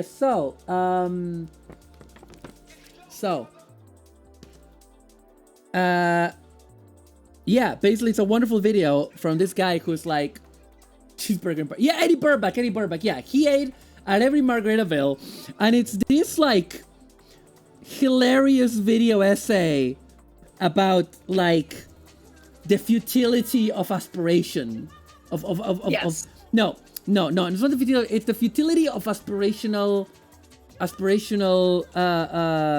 commerce, like the way that, like, I mean, it's not trying to be deep or anything, it's just a comedy video, but the point it's trying to make is basically the futility of trying to pursue a lifestyle that's being sold to you, right? Yes. That's kind of what he's going for, and it's really good in that respect. Yeah, he made a really good video about ghost kitchens. But yeah, it's a tremendous video, and he talks about like the Jimmy Buffett lifestyle and staying at the Jimmy Buffett resorts, and yeah, I don't know, it was really interesting. I think I'm gonna paint these it's a tables. really good video. Yeah. I think he did a similar thing with Rainforest Cafe. Yeah, he did one Rainforest Cafe too. Yeah. Sorry, I'm away from the mic because I need to grab a thing. Where did I put? Oh, here are my markers. I'm an idiot. Here are my markers. They can live on top of this. There we go. Sorry, just needed some markers. But yeah. So that's like my context for Jimmy Buffett is like Margaritaville. It's like a thing. It's like a chain. Oh, I'm hungry now. Yeah. Made myself hungry, chat. What did I want? The red or the? Did I want this one? The one I wanted. Was this the one that was a bit orangey? Too orangey for crows. Oh no, this is fine. But yeah, Eddie Burback. Oh, Eddie Burback made a hilarious. Oh my god, son! If you haven't seen it, he's done the best review of the Apple Vision Pro, whatever the fuck it's called. You know, the headset that Apple released. Oh. And he did a review of it that is also like an existential nightmare. It's really funny. I really recommend it. Not existential in the sense that, oh, if I'm having a bad day, this will be bad for me. It's not that kind of video. It's Yeah. it's comedy, you know, but it's really good, and I do recommend it to everybody. Look up Eddie Burback on YouTube, you guys. Yeah.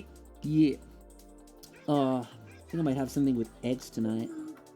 Oh, I've been summoned. Oh. It's me, Citrus. Oh. Hello. Right. Hi, Citrus. Hello. I'm glad you think I look cool, famous. I am cool. I'm For very people who- cool. For folks on my side that can't tell, Citrus, because you're on the Fugi, Citrus is a giantess of light that lives inside of Sono. Yep. Got photosynthesized by accident, and here I am. That will happen sometimes, you know. Yeah, you know, it's just how it be. Sometimes you just are stuck in the atmosphere for a few thousand years, Life comes at you fast. and get photosynthesized by a lady who is 1/3 plant. Life comes at you fast. That's all I can say. Yep. Yeah, you know, it just happens. Since I have you here, Citrus, are you excited Yes. about the Plastic Model Weekender? I am. I'm very Yeah. excited. You know, it's Tokusatsu themed this year. You know, you're into that, right? Yeah. Yeah. We're gonna be. I mean, I'm not gonna be there directly, but I'll be there emotionally. Yeah. We're doing Gridman. Yeah, we're doing Women! Gridman. We're actually. I'm cheating by doing a model kit of a girl who is from a Toku show rather than a Toku hero character. Nice. Like a non-hero character Toku girl is what I meant to say. Oh, did that wonk not happen? Is it That's okay, Ash. Get home safe. Is it oh fuck. Akane? Yeah, Akane. Yeah, it's Akane Shinjo. Okay. Yeah. I can understand. Knowing what I know about Gridman, I can understand why they chose to just make her a funky little lesbian Oh yeah. Oh, absolutely. instead of the character that she was in Gridman. Oh yeah. I mean, it's interesting. I'm really interested in that character actually. In watching the original, the character that she's like the counterpart of. Bruh's a little freak. Yeah. But Bruh he's is also, a little freak who really just needs to chill out. But he also, do you know about his kind of canonical fate? From the short, Whoop, from I'm the back. short by Trigger. Oh, welcome back, son. Yes, I knew. I've seen the short by Trigger, Yeah. and now I'm trying to like remember what happens in it. Oh, basically what happens in it is that he, that guy, I'm pretty sure he's meant to be an adult in it, and he becomes Gridman Sigma, which is, he's basically a second Gridman from the original series style. He was meant to be, he was Originally supposed to be. Yeah, they were meant to put him in, but I think like the show got cut down, or they just couldn't. They couldn't do it budget-wise. But it is basically canon from like I think like maybe like a photo novel or something from before the Trigger short. Yeah, because it was originally intended. Here goes. This is the opening to Kamen Rider Fies. Sorry? Oh, Here couldn't remember what song this was. Oh right. Oh, the song on your side. Yeah. Yeah, because a lot, like, Justifies, Alive Alive, and Round Zero have, like, the same kind of synth going on in the background. And the way you know which one is Alive Alive is because that's the one with a woman singing it.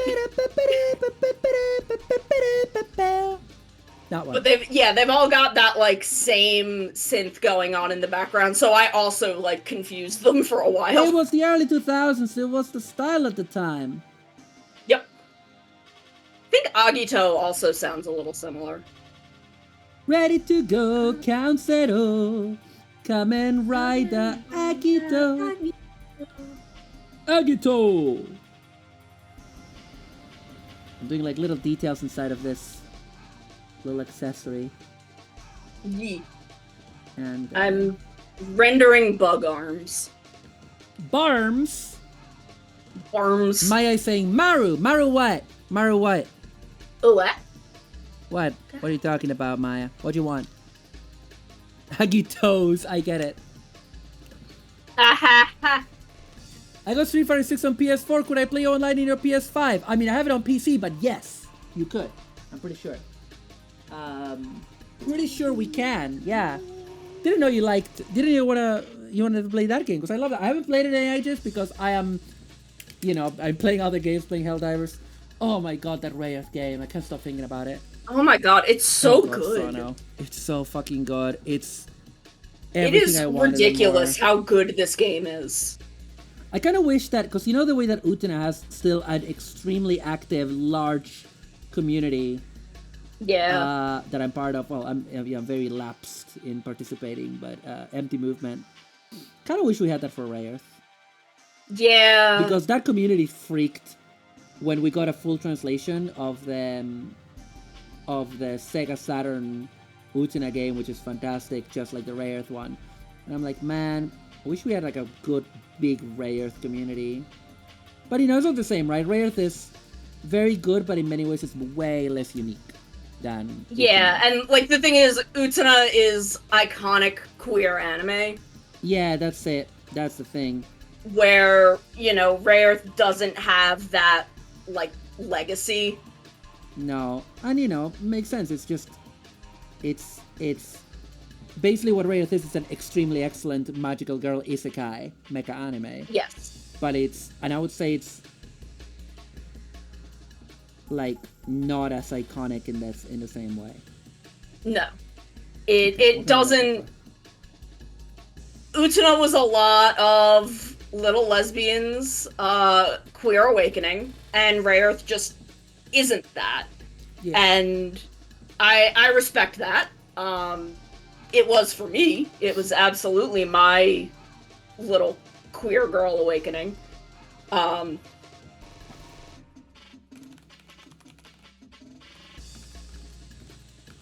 Me looking at Alcyone Absolutely. when I'm like 9, being like, okay, something I is going on here.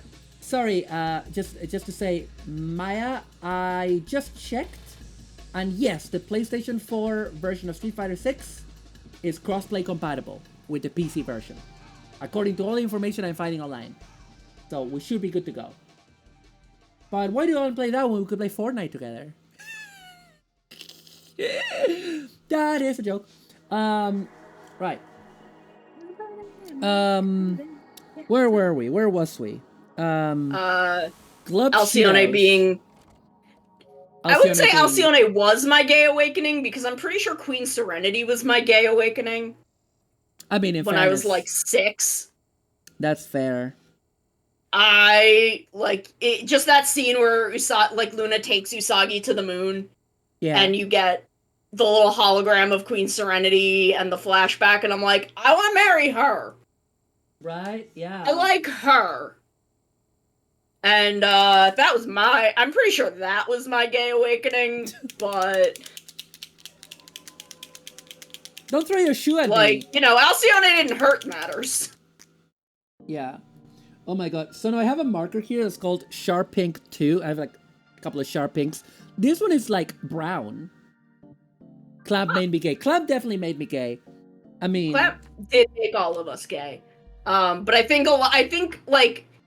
feel like if there was a Clamp work that like held that made me gay thing, at least for US, like US gays of my age group, I think it would be Cardcaptor Sakura, and I think it would be Tomoyo.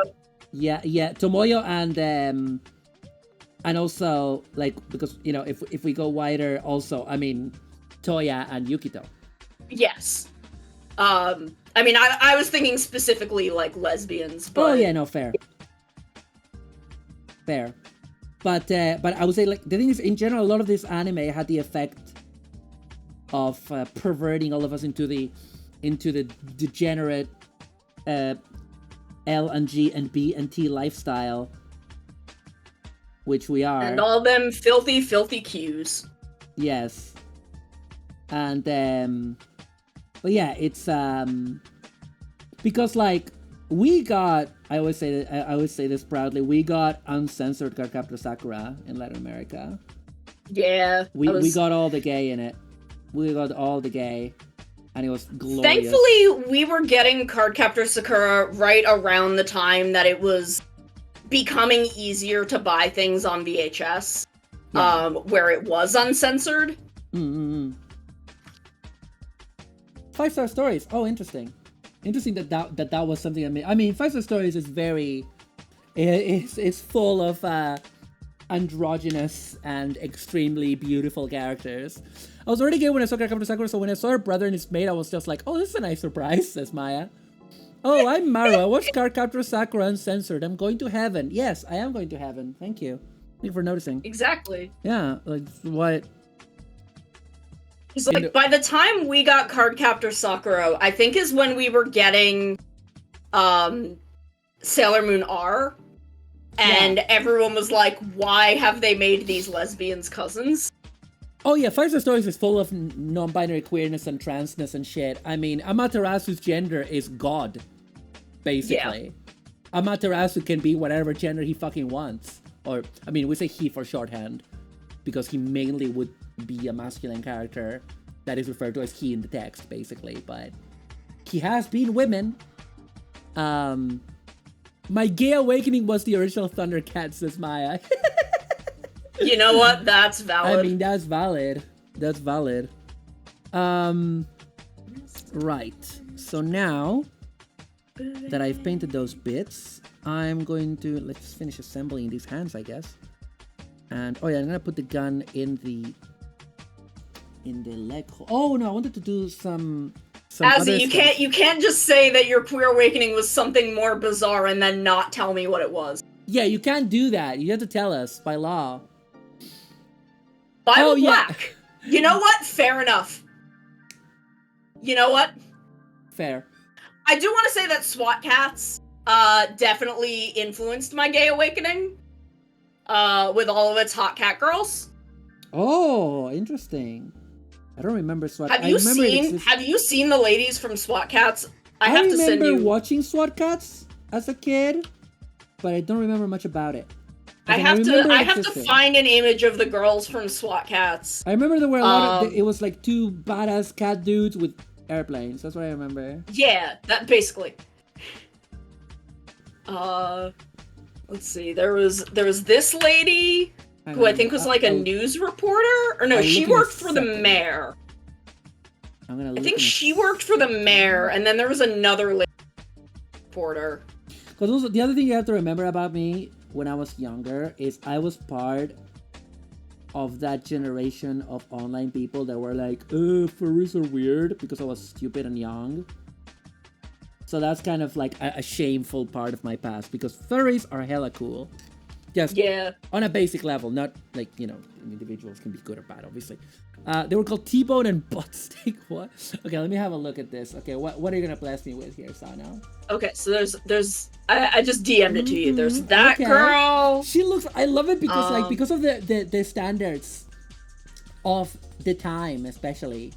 Like, I mean, I'm not saying that the boy characters are not hot. I'm just saying they're not trying to make them hot, and so that makes the lady looks like she's from a different show. Because the art style looks different. She looks great, by the way. I love her. Yeah. Oh no, maybe she is the news reporter and the other one worked for the military. Oh, hello! Fucking Butch Queen over here. I love her. I love her big sideburns. She's amazing. She has like a more severe kind of face. I love that. Yeah, she's got a very like square, angular face instead of the other girl's like very cute anime face. Yeah. Maya saying I was the same generation, I wasn't like that for balance. Yeah, but like it's like surely like Maya, you and Sono, you probably remember that like early 2000s internet was not a friendly place for furries. It was like a meme. No, it was not. It was extremely and I was part of that, and I'm sorry that I was part of that culture. I feel sorry about it. Honestly, It's very funny because that is immediately when I was really falling in with furries. Yeah. Yeah, that was right around the time that I was like ending high school, going into college, so like 2005, 2006. Yeah. I do gotta say, I do regret, because, you know, because I also didn't know any furries. Because he like the way it was treated in the wider internet was like, oh, you should be ashamed of this. People treated it like something you should be extremely ashamed of. So furries just went to the wrong communities and didn't tend to reveal that they were furries, except for like some particularly badass people that were like, I don't care, you know. There's always people that are like that, but yeah, like people were so shitty to furries that like people did not talk about it outside of furry communities. And I mean, I will say also, that was a lot of what early internet was like, where if you were in any way outside of the standard, it was very, very male dominated as well. And there were so many communities that as a woman you couldn't go into because people were so extremely shit. You know? Like, you know this yourself, Sono, right? And yes, and like, again, my neurodivergent ass would just keep trying to go into communities anyway. Yeah. And then you'd be like, because why are I people was so shitty incredibly here? smart, genius. Well, it's because I feel like, especially back then, I mean, now it's kind of happening. It happens always with people that are new to the internet. You go in with the expectations and behaviors of the offline world, because before you start socializing on the internet, that's your only context, and you expect, because in a lot of the normal world, like, you don't necessarily run into it. It's like you enter a shop and people are like, get out of here. I mean, people can do that because they're horrible, right? People do that in real life, but maybe it's not as, like, it really depends, right? And so you go in on the internet and people are like, oh, you can't be in this community for a video game that has nothing to do with gender because you're a girl. And it's like, and you're like, I just want to play Counter-Strike? What does that have to do about being a guy? You know? I think some of it for me was also, I was on the extremely early internet of like, not so much IRC, but I was on like when BBS systems were the norm. Yeah. When BBS systems were the way of communicating. Not even like forum websites. Like BBS system. Yeah. And those were pretty chill. Yeah. So, like, IRC was pretty poisonous. I was on IRC, let me fucking tell you. Yeah, I wasn't on IRC. I was on like early bulletin board systems, into like the AOL chat room era. Mm-hmm. Where everything was pretty chill if you knew how to be like safe and avoid pedos. Which, you know, thing I learned real quick. Yeah.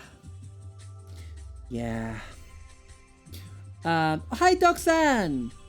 Hi, Toxan! Maya's like, on my end, we're getting an ad break, so I'm just gonna run that. Yeah, I'm gonna run that as well. Cool.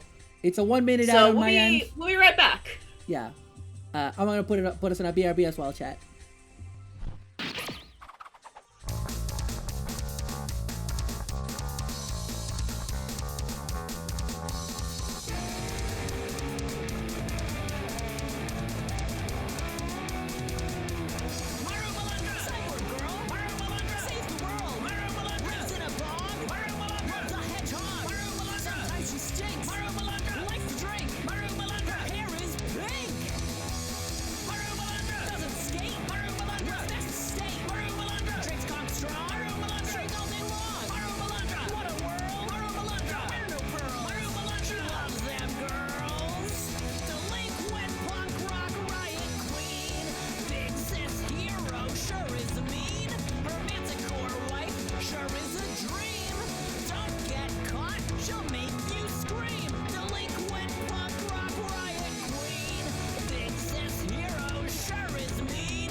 greatest cyborg hero, Maru Malandra. What an incredible hero she is, with all the powers that a cyborg tokusatsu hero requires. Maru despises evil, and despite being a delinquent who breaks the rules, she would rather destroy the entire universe than see evil win the day. And she might be a little freak sometimes, but you know what? That's why we love her. She's a punk. Maru Malandra. Who'd have thought? Maru Malandra. Be a hero. Maru Malandra. Not a zero. Welcome back, folks. On my end, at least. I zoomed in. I made the Gamzee on my starting on my waiting screen, my BRB screen. I made the Gamzee bigger. Oh no! But what Maya maybe didn't realize is that I've had a small Gamzee in the corner of my BRB screen for like a couple of months now. Yeah, it's Hank. Yeah, it's our man Hank. He has been there all along. Hank has always been here. It was Hank, Austin! Bunk. It was Hank the whole all time. along, Austin. Even my immediate family didn't suspect Hank.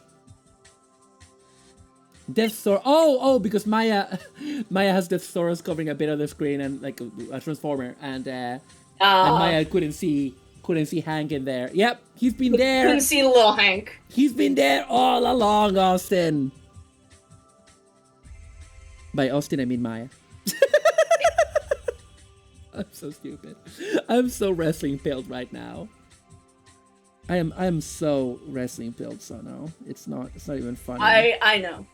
I'm so sorry. I know. I'm so sorry. Honey bun, honey baby. Honey baby bun. I wish I had I can bring us back on my end. Yeah. I wish I had the mental facilities to get into wrestling. Yeah. I don't know how because much I know I would enjoy it. I just don't have space in my brain for all of the information that I would need. There's a lot of lingo, and let me tell you, I'm not remembering all of it. It's like, if someone uses it, maybe I'll remember it, but I can't like just tell you lingo of the... Yeah, from, like the it's not basic. even lingo. Yeah. Because I feel like I know most of the lingo, I've just absorbed it over time, but like storyline. I just don't have the room in my brain to remember all of the storylines and who's involved. Fair. And all of that. Yeah, I mean, I'm just getting into it, right? And so when I was first getting into it, I was like, oh man, I want to find out about those storylines. And then I realized that that's very hard to find out because it's something that happens long term in real time. So the best thing that you can do, that I've been doing, is like looking up recommendations of specific matches that are important. And getting, and then some, usually you will find information. For example, what I'm doing right now is I'm listening to this wonderful podcast called How to Wrestling. Or How to Wrestling, right? And so they had an episode on terminology, they had an episode that is like the one I'm currently listening to is How to Hogan. And it's just the history of Hulk Hogan. And it's like, why was he big? What are the important things that he did? Kind of thing. Am I gonna retain it all? Nah. Most likely no. But I'll have an idea. So that's kind of like how I'm going about it. And then they will say, usually in their episodes, they will say, this match is important, this match is important, this match is so dreadful, you have to watch it. And at least 1 or 2 matches per episode I will watch, because I can find them online. So, yeah. But I'm not gonna remember all of this. I'm gonna remember a bit at least. That's kind of how it works for me. And also the current storylines are also the ones that I'm aware of, because like, let me tell you, I've been trying to follow week to week the WWE, and like there's a lot of storylines that I'm invested in, that I'm like, there's like 2 or 3 storylines I'm really invested in. The Usos, the Bloodline, I could tell you right now, right, for any wrestling fans listening. TPR, thank you for the raid! Well, thank you for the raid, TPR! Hello! On Sono's side, for my chat, for you guys know. Yes. So there's we're talking about how Maru's getting into wrestling and how I struggle with for me, it's the same reason I can't get into like One Piece. It's a lot of it. There's too much. There's just so much. Like, I can't get into One Piece, I can't get into Digimon, I can't get into wrestling. I like all of these things aesthetically. I think they're all very cool. I do not have the space in my brain for them. It's the kind of thing where it's like, you could watch a couple episodes of a Digimon anime, you could watch a wrestling match, but you're not gonna get into it. Yeah. Yeah. But what I was gonna say is that, like, the way it's working for me right now, it's like, for example, right? They will have like some guys come along and feud on one of the WWE shows. They have 2 weekly shows, right? Monday Night Raw and SmackDown. SmackDown is on Fridays. And they'll sometimes have couple of guys come along, and I'm like, I don't even know who this guy is. I've not even heard of this guy. And he's not, and sometimes that guy will be like, oh, he's brand new. He's just started in the main roster, or he's been here for 10 years, and I've never heard of them. So, and that's not, I will tell you, and that's just me, it hasn't stopped my enjoyment of it, but it is a lot to remember. And for example, the moves, I don't know any, I know a few of the moves, but I couldn't tell you, couldn't really talk to you about moves at all.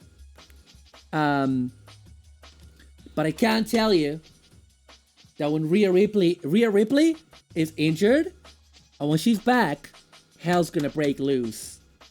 A demon is gonna get out of hell when Rhea Ripley is back in the WWE. I know a bit about New Japan Pro Wrestling. Oh. And I know Takanashi, is that his name? Takahashi. He was in an X-Aid movie. He's a big Toku nerd. Oh, Maya might know. Oh, no worries. I can't remember his first. Go if you need. Maya might know this.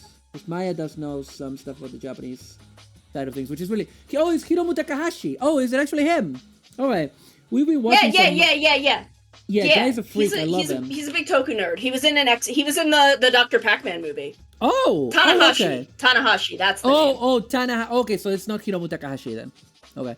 That's a different No, Hiroshi Tanahashi. Oh, wow. Okay, yeah, that's a different guy with a similar name. Yeah. Because I remember the guy in the Dr. Pac-Man movie is very big. Yeah, he's a very big man. Yeah, well, Hiromu Takahashi is kind of not.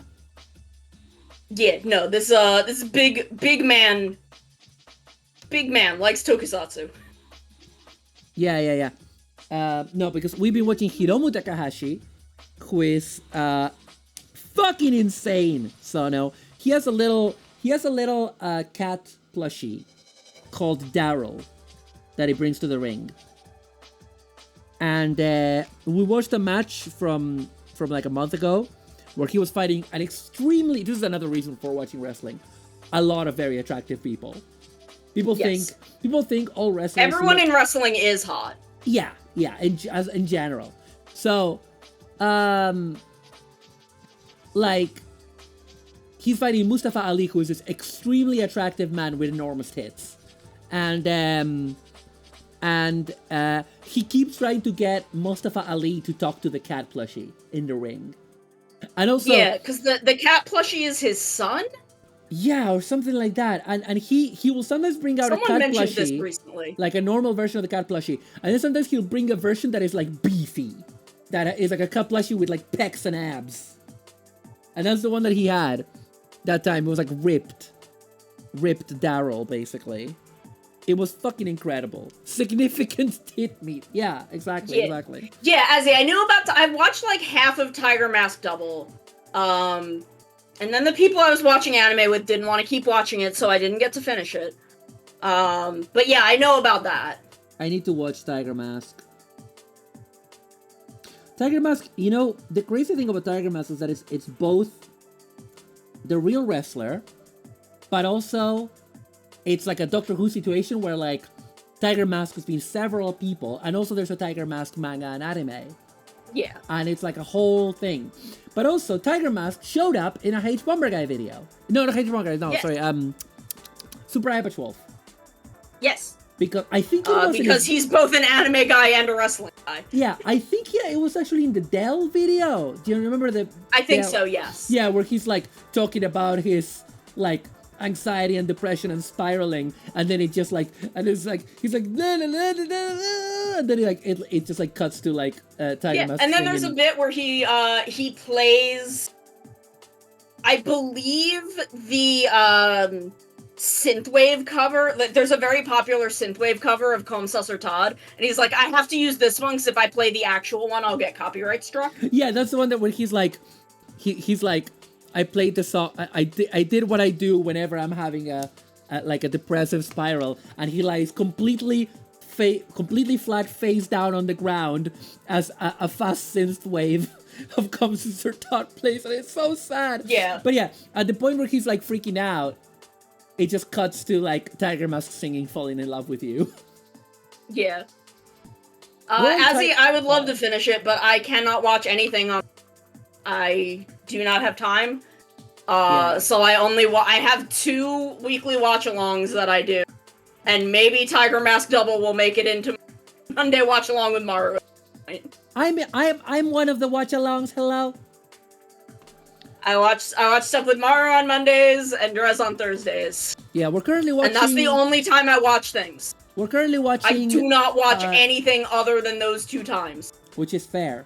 I can only, other than stuff that I watch with people, the only other stuff that I watch is stuff that I'm extremely compelled to watch because it's legacy stuff, like Star Wars, Star Trek, X-Men currently, Shogun, which I was very interested in. But it's very rare that I'll watch something, especially subtitle stuff. But yeah, Sono and I are currently watching our current blunt rotation is we're watching Slayers, which is not only great but so much better than I remembered. It's so fucking funny. Yes. Oh my god. It's so fucking good. But like from the get-go, it's just like, even when sometimes the animation is amazing and sometimes it's really cheap, but god, it's a fucking ride. It's so good. It's so fucking good.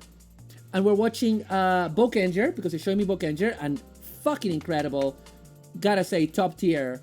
Top 5 Sentai. Top 5. It's the Sentai of all time. Oh, we're only very early on in Slayers. I've watched a lot of it when I was a kid, but we're only like 3 episodes in at most.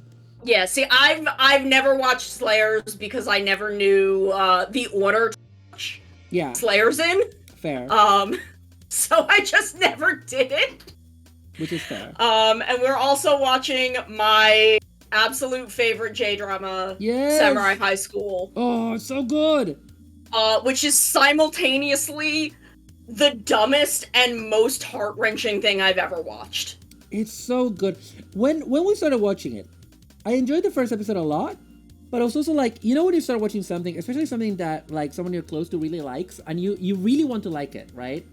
And you're worried that you're not going to. Like, my anxiety is always like, someone shows me this thing that they love, and I don't get it. That's my anxiety. And I know that nobody rationally expects you to love everything they love, right? But but I was like that a bit with the first episode. I was like, this is good. This is good. And then I think it was either episode 2 or 3 that it just clicked, and I was like, holy fuck, this is incredible. I think it started with episode 2. Which one is episode 2?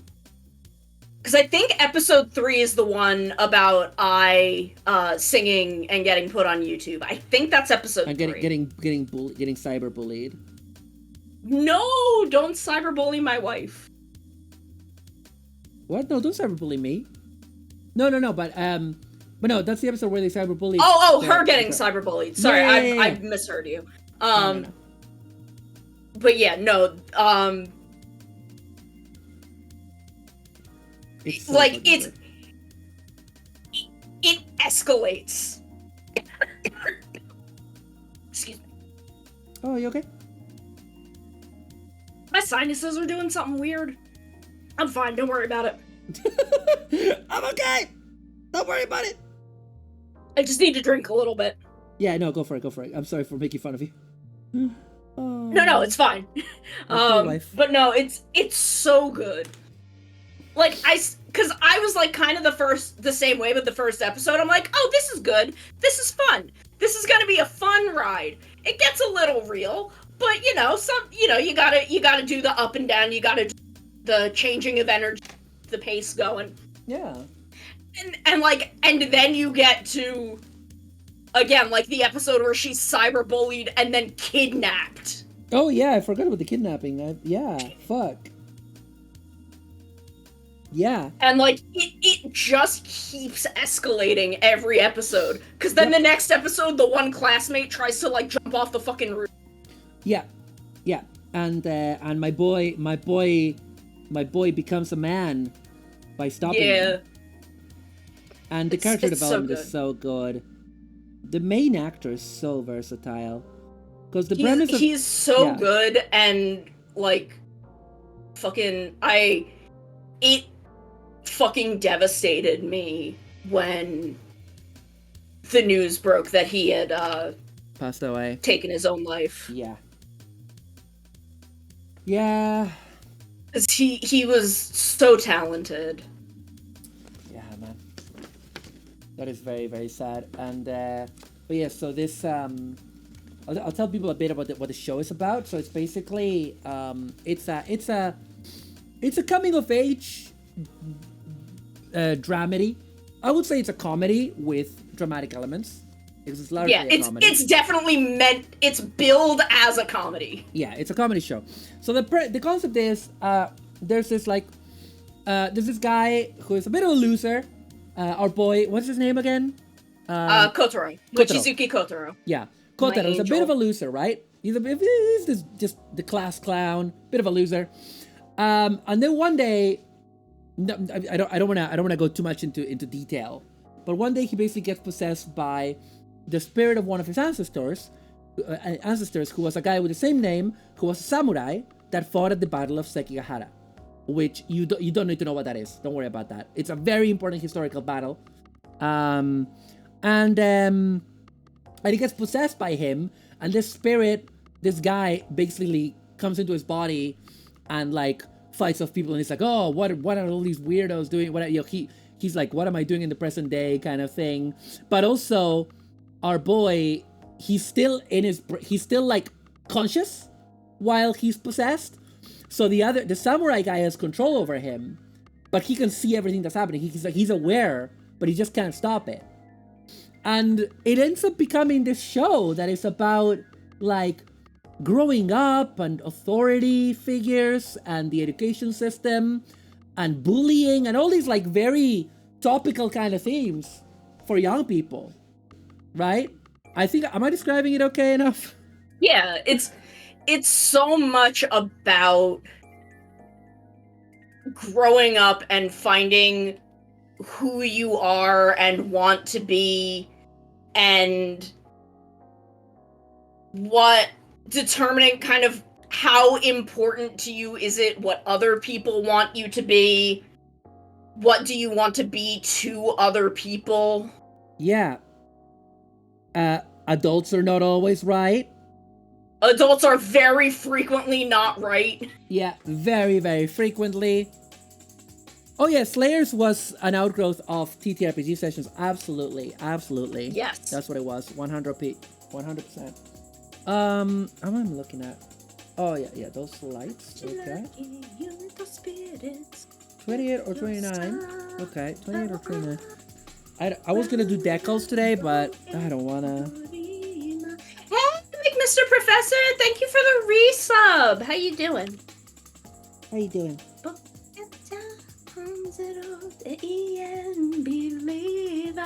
Oh, I love Bokenger.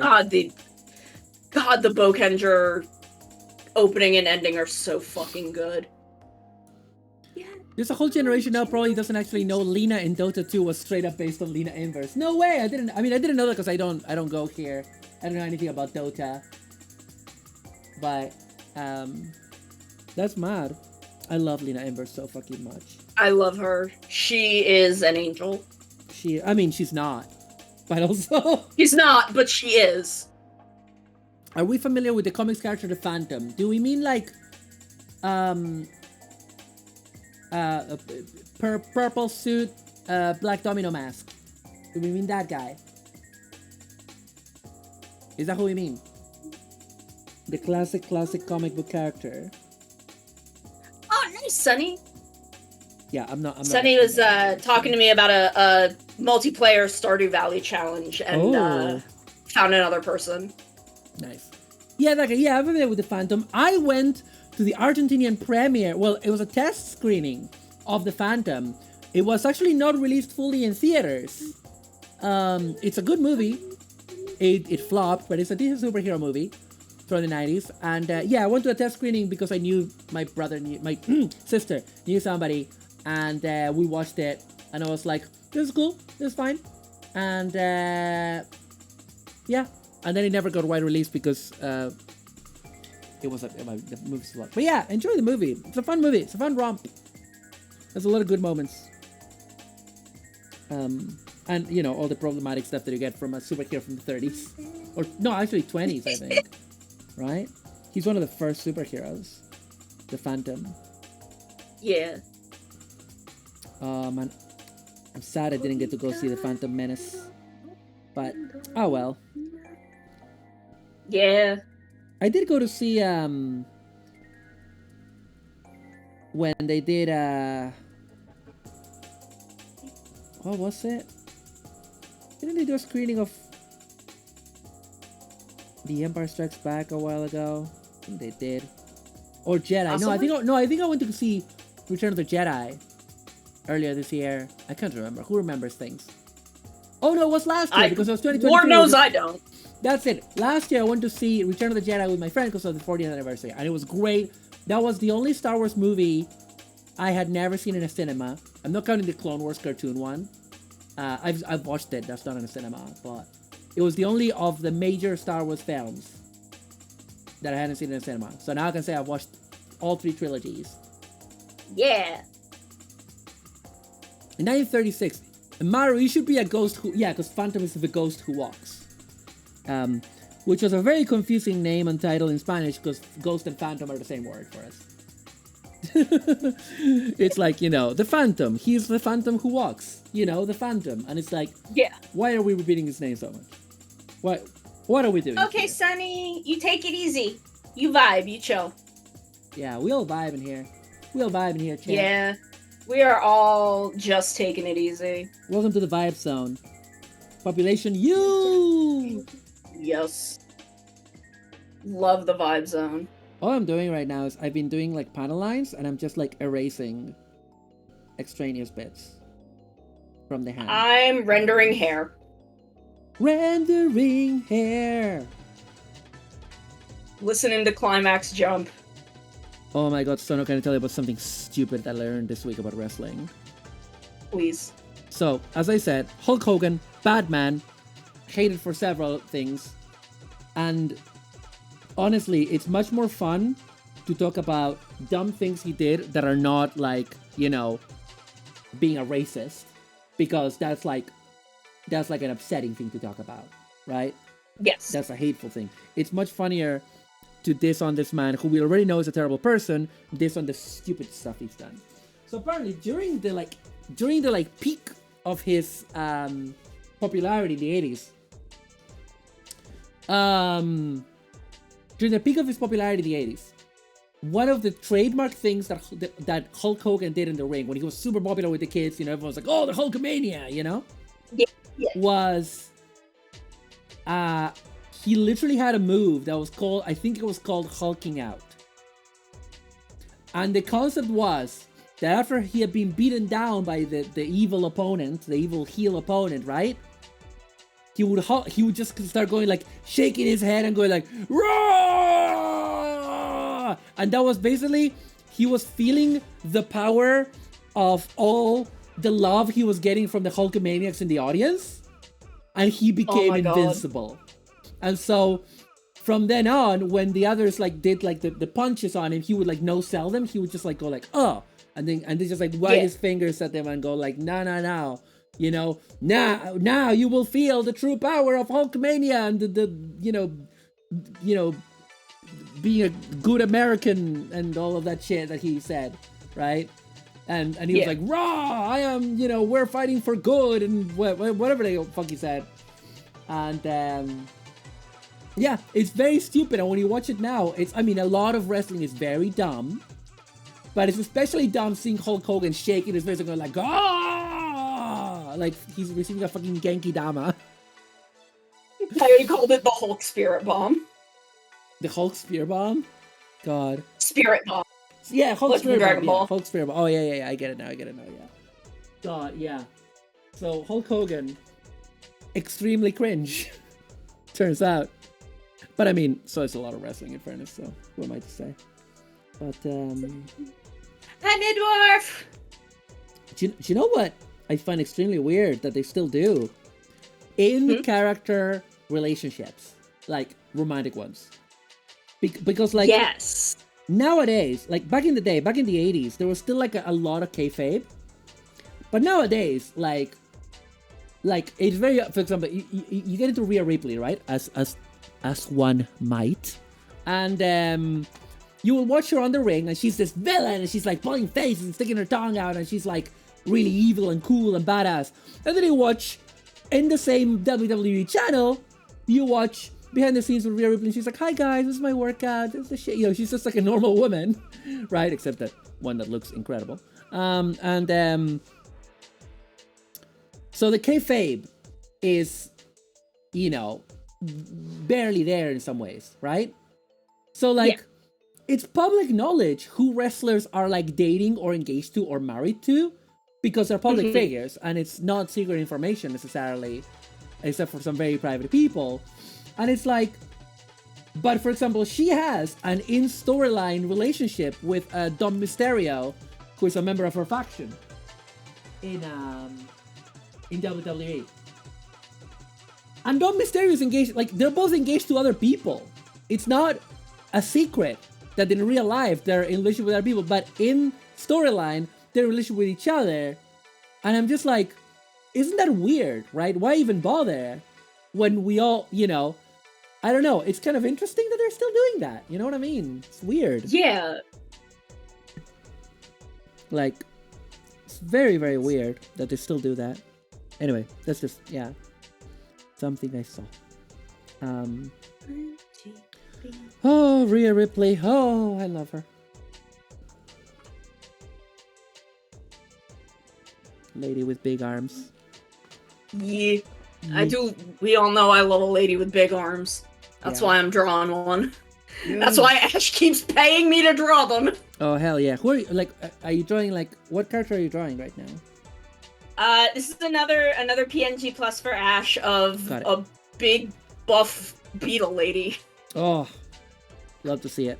Love to hear about it. I've been struggling. There is a big bad Beetleborgs joke in here somewhere that I have been trying to make for a while, and I just haven't gotten there. Yeah, fair. You'll get there. You'll find I'm it. just not there, but it's in there somewhere, and I need to acknowledge that I know. I just don't know where it is. Yeah. I need to send you some pictures of Rhea Ripley literally carrying Becky Lynch around, because Becky Lynch is tiny, and makes Rhea look enormous in comparison.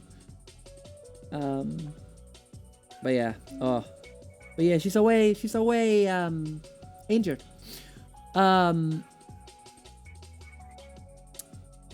But yeah. Anyway, wrestling. Sorry. Oh, my stupid brain. That's all I'm thinking about. I mean, look, I don't dislike listening to you talk about wrestling. Oh, yeah, I know, babe. I enjoy when my friends talk, like, my wrestling friends talk to me about wrestling. Yeah. Because, again, I'm not going to get into wrestling, but this is how I get to, like... Yeah. This is how you get to have an appreciation for it.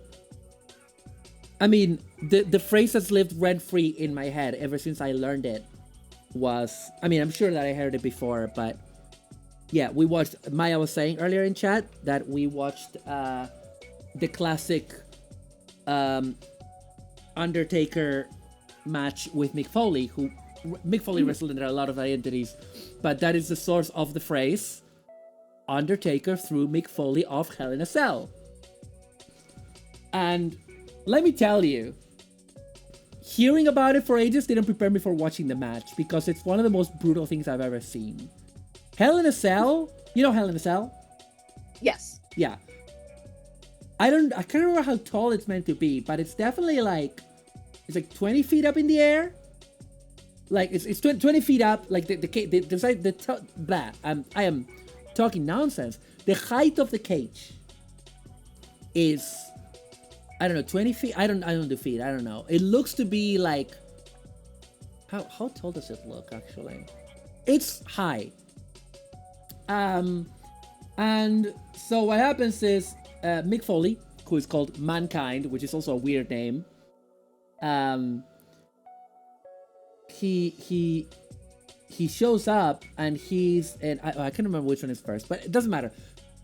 They, instead of going inside of the cell, of the Hell in a Cell, which they're meant to do, they both climb up to the top and they fight on the top of the cell. Right? Mm-hmm. And then, actually, I'm realizing I'm very stupid. I didn't ask you if you had heard of this. I've definitely heard of it, but I do not. Just tell me the story. Yeah, go. No, I just go. Yeah, I'll just go. Just go, Angel. Yeah. What is that reference? Just do it, baby. What is just go, Angel? What is that a reference? No, I just said it. I just say words. That is true. You do sometimes say you do say things a lot. I just say things out loud and pray they make sense. That's fair. But yeah, as Maya is saying, it's the closest that WWE ever came to looking like a blood sport, because what happened was, and this was planned, but not quite in the way that it happened. They're wrestling on the edge of the cage, and Mick Foley's a big enough guy, but Undertaker is like a tall guy, he's a huge dude, right? He grabs him and tosses him off, and Mankind, Mick Foley, lands on the Spanish announcer table. He gets thrown from the top of Hell in a Cell, crash lands on the phrasing. Well, because I said he was a huge dude. Sometimes dudes are just huge. Sometimes a dude it just huge. be that way. Yeah. Let me show you the GIF. Let me show you a couple of GIFs. Undertaker, Mankind. I'm gonna show you a couple of GIFs, Sano. I'm gonna show you the first one, which it looks bad, but maybe it doesn't give you the perspective of how high that is because of the shot. So let me show you the perspective from the announcer table. Oh boy. Yeah. And do you want to hear the best part? Yes. That's not the end of the match. That's the start. Of course it's not.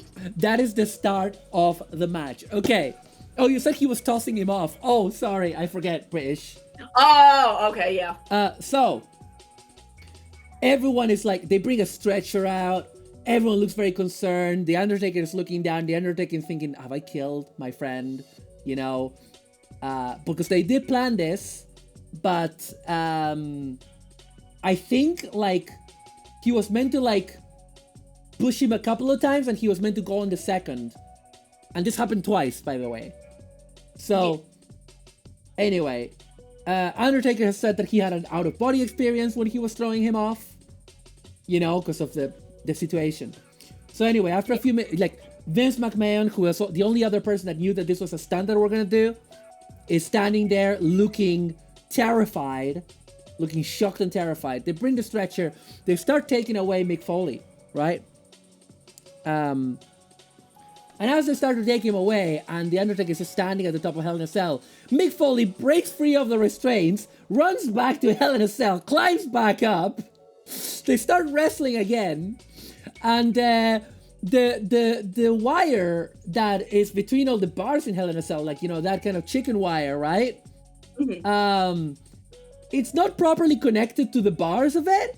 It's held by zip ties. I think some of them were metal zip ties, but still zip ties. Metal zip ties are not that strong anyway. And these are two enormous men, two huge men, tossing each other off. Phrasing. And anyway, they're wrestling. Like every time they go on the bits with the chicken wire, the chicken wire sinks a lot, right? And they actually noticed that it was coming off. So at one point, Undertaker, they're just men, they're just normal men, they're innocent men. Undertaker grabs Mick Foley, lifts him up, and he's gonna just like toss him on his back, right? Now the plan was he was gonna toss him on the wire once, and then was gonna grab him again and toss him twice, and that's when he was go through the wire. Didn't happen. He went through the first time, and Mick Foley was actually holding a chair, a folded chair, and when he falls, not only does the chair land on him, but also lands on his face, so he hits his nose on it. Dude is bleeding now, and also one of his teeth has come off and is hanging from his beard. And Undertaker thought it was a big ball of snot throughout the entire match. Because I've been watching some interviews with them, like together, talking about the match and talking how they put it together. And so there's like medics inside of Hell in a Cell, you know. Mick Foley's there. Undertaker's looking down, and he's thinking to himself, oh, the match is not over, by the way. The match still wasn't over. Undertaker is looking down from Hell in a Cell at the match Mick is Foley. never over. It's still going on to this day. Basically. But yeah, he looks down from Hell in a Cell, right? He looks down, and Mick Foley's not moving, and the Undertaker is thinking, I killed him. Please move. Please move. Please move. Please move. I don't want to have killed you. Please move. And Mick Foley starts moving. He's like, thank fuck. And then Undertaker gets down. Undertaker, by the way, is doing all of this while recovering from a broken foot and in extreme agony with every step he takes. Remember that, by the way, right? Undertaker is not like, painless in this. Mick Foley has had 2 enormous falls. Dude is concussed at this time, which I don't want to glorify, right? I don't want to glorify, but he was basically concussed. He was out of it in any case. So Undertaker comes down. They start wrestling again, and they do this thing that wrestlers do that we're not meant to notice, which is they ask each other while fighting if they want to stop. Are you okay with keeping going? And the phrasing used is, do you want to go home? Right? And Taker asked this to Mick Foley, and Mick Foley keeps saying, we need to get to the tax. We need to get to the tax. Because those were not the only stunts they prepared, Sano. Of course not. Because they keep wrestling, they keep being tossed around, and Mick Foley keeps saying, like, no, I want to get to the tax. I want to get to the tax. And at some point he's asking, did we do the tax yet? Because he's concussed and he doesn't know, right? And Undertaker is, no, we haven't done the tax yet, Mick. We haven't done it. And Mick Foley gets off the ring, goes under the ring, brings out a huge sack filled with something. And as he screams, he pours down the context of... Yeah, he was heavily concussed. He pours down the contents of the sack. And you know what was in the sack? Thumbtacks! He pours thumbtacks on the ring, and then Undertaker grabs him and tosses him on his back several times on the thumbtacks. This is the part that I know. Yeah, several times. He's there with a bunch of thumbtacks stuck to him, and still wrestling, and bleeding, and with his tooth stuck in his beard, because he had a big bushy beard. Mick Foley did. And Undertaker still thinking that's a ball of snot. Oh my god. And it was only after they were done with it, like Maya says, the man is a showman. After they're done with the tax, he's like, okay, we can go home. We can finish now. We can wrap up. Motherfucker got thrown off Hell in a Cell twice by an enormous man. Still didn't want to stop because he wanted to give the audience a good show. That's the kind of guy Mick Foley is. Yeah. Which is fucking fantastic. It's one of the best things I've seen in my life, and it's also awful. Oh god, it's really great. I love wrestling so much. It's so stupid. See, and like this is why I love wrestling. Yeah. And I wish that I had the like brain space to really get into wrestling. Because it's also very strongly connected to the history of tokusatsu, of course. Yes. I mean, for any Toku fans watching, especially on Sono's side, which I know you have like a huge, I mean, people love Toku on my side too. Have you ever noticed that all of the Shocker Kaijin in the original Kamen Rider are wearing championship belt? The Shocker belt is a championship, it's like a wrestling belt, right? Yeah. And the original Ultraman, his trademark pose is a wrestling guard. He's ready to wrestle. And I mean, the Ultramans are wrestlers, right? Yeah. They wrestle Kaijin. Kaiju. Oh wait, no, they're called Ultra Beasts, aren't they? Or something like that in Ultraman. Aren't they? No, they're just kaiju. Oh, okay.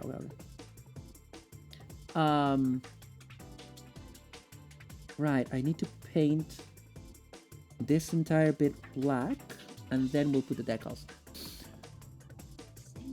Oh, yeah. Also, in all of that that happened to Mick Foley, he didn't shit himself, which did happen, of course, to Steve Austin on the ring.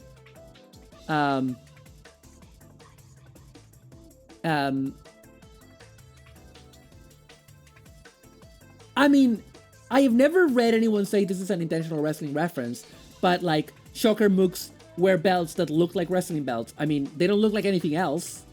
You know what I mean? Yeah. Sorry, just responding to someone in my chat. Yeah. Have I told you about how Steve Austin shot himself, son? I know about how Steve Austin shot himself. yeah. Steve Austin shot himself, chat. Never forget. Yeah, while fighting Yokozuna, who was a wrestler of the same family as The Rock and Roman Reigns. I don't know what exactly the relation is, but they have the same. Well, The Rock doesn't, but he has the same last name as Roman Reigns. But yeah, the way that I watched that series where it's like, that YouTube channel First We Feast. Have you heard of this? Yes. Yes. And they have that series where they interview people while eating hot chicken wings.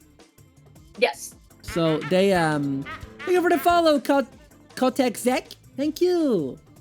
And they so they interviewed Steve Austin, and he's talking about that match, and he's like, well, it was a match like abroad, and he was a bit jet lagged and changed in diet, and that really impacted him. And he said that, you know, basically he was having a funny tummy and things. And he got pressed by Yokozuna, who was an enormous dude, like bigger than Steve Austin. And he said things went down fast. And he said, I'm glad I was wearing black trunks. And after that, we did a couple more bits. And then I said to Yokozuna, do you want to go home? You know, the code. And Yokozuna was like, yeah, let's get the hell out of here. And he said, I went backstage and took all my clothes off and took a huge shower. So yeah. Stevie needed pie. I really enjoy Steve Austin. I don't know what to tell you. I used to make fun of him because he was a hilarious figure when I was growing up, you know? Oh yeah. I mean, we've talked about Steve Austin. Yeah. Stone Cold, can I get a hell yeah? Like we had a big talk about 316 the other day. We did, didn't we? Yes. Wait, what stream was that in? I can't remember. I don't know if that was on stream. I think we were just talking about that I think it was just on Monday. Oh yeah. When we had our, I don't remember. I talk to people so much. I never remember when I talk to people about. I know we have so many conversations. We do talk like almost every day. The secret to a good marriage, chat, is you don't talk every day. That's a joke. Days. That's a joke because we actually do speak kind of every day though. Just most days. Just most days. Right. Let me find. I need to find a black marker. The marker. I'm also getting hungry. Black marker. That's the one I was looking for. Oh yeah, that's the one I'm looking for. Wizard Magazine fan cast Stone Cold Steve Austin as Captain America in a hypothetical Earth X movie solely because both of them are bald. What? What is even that? What? I have no idea. Hi, Cap. Sup, Cap? How you doing? Hi, Cap. We're talking about wrestling. Yeah, we're talking about wrestling. Oh, Mario Malandro in current day is talking about wrestling. What's the surprise? Speaking of wrestling, speaking of people that like wrestling, Gatai Universe's own Choo Choo is going to be featured in Games Done Quick for charity. Yes. Yes. Oh my God. I have to so now excited. look because I don't. Choo Choo is speed running. What is Choo Choo speed running? Why can I not find things? Announcements? Is that where it was? Yes. Yeah. Choo Choo is speed running VHS Slaughter any percent for GDQ on the 19th at 4:50 my time. 4:50 p.m. Yes, 4:50 p.m. my time. That is They are 9:50 p.m. Yes. UK time for any So, UKers in the chat. If you go to the Discord, there is a tweet linked in the announcements. I am extremely excited because I love I love and GDQ. I love Choo Choo. Yeah. Choo Choo is incredible. And I am so proud of them. And they're always cooking something, you know? They're always cooking stuff like this. Oh yeah. And we find out Oh my and we're God. like, oh, okay, cool. Choo Choo is just extremely powerful all the time. Yeah, and mysterious, by which we mean doesn't log into Discord much. Which is not really mysterious. Just it's always just- out there yeah. doing ham things. Doing ham thing. Going. We might even say that they're out there going ham. Just 24/7. They're going All ham. the time. All the time. All the time. You know, 100% of the time going ham, if you know what I mean. By which we mean that they're going ham. So no, I might end a bit early because we have the Gao Geiger watch along at the Gatai Discord, which I'm gonna plug on my chat, and I need to make some dinner. Yes, let me Yeah, please join the Discord if you're having a good do I time have a here. Discord command? I We have do! one- I made a Discord command because I'm incredibly smart and You are sexy. very smart and sexy. I always say this about you. So, so yeah, join the Discord if you want to thank come you, to our Kat. watch-alongs, if you want to discuss all your nerdy shit. We talk about all sorts. We talk about Toku, we talk about model kits, we talk about, like, anime. We have a wrestling thread now, thanks to me. And, Do we have any... what's the watch-along for tomorrow that's planned? I know y'all... No, today is Gao Geiger. Tomorrow, there's no one for tomorrow, is there? I Friday. know there is a running Saturday slot, and I was but tomorrow curious is if Friday, there was though. anything. Tomorrow is Friday, though. Oh, what the Yeah. fuck day is it? It's Thursday. I've been doing this all goddamn week. Yeah. Yeah, it's Thursday, honey. Honey bun. Oh my I don't know God. what the watch along is on Saturday, by the way. I have no idea. Absolutely Gab, do you zero know? idea. Yeah, Okay, there's no plan on Saturday. Yeah, we didn't So- plan anything. I'm too busy to like conceive of anything, personally. Yeah, I know I want to do the Ray Earth OVA eventually, but I don't gonna have the energy. At some point, at least. Yeah, I'm just like looking about who to raid. Raid me. You want me to raid you? Yeah. Do you want me to- Force everyone in here. Yeah. I'll force Manticore everyone. Yeah, I'm gonna just raid you. But yeah, folks, thank you so much for coming. I know this is not what you expected. We'll be back with Final Fantasy 7 with okay, sorry, I'm gonna do my. I think what I'll do is I'm gonna drop out of the call so that I'm not annoying you with all of my post and ending stream stuff. And we will. And you be ready can, to I don't say- care. Okay, that's fair. So yeah, folks. Do whatever you want. Sorry. Do whatever you want. Okay. I just didn't want to like annoy your chat, basically. No, we're vibing. Okay, cool. But yeah, folks, for folks on my end, I am back tomorrow at 6 p.m. UK time. That is 1 p.m. Eastern and 12 p.m.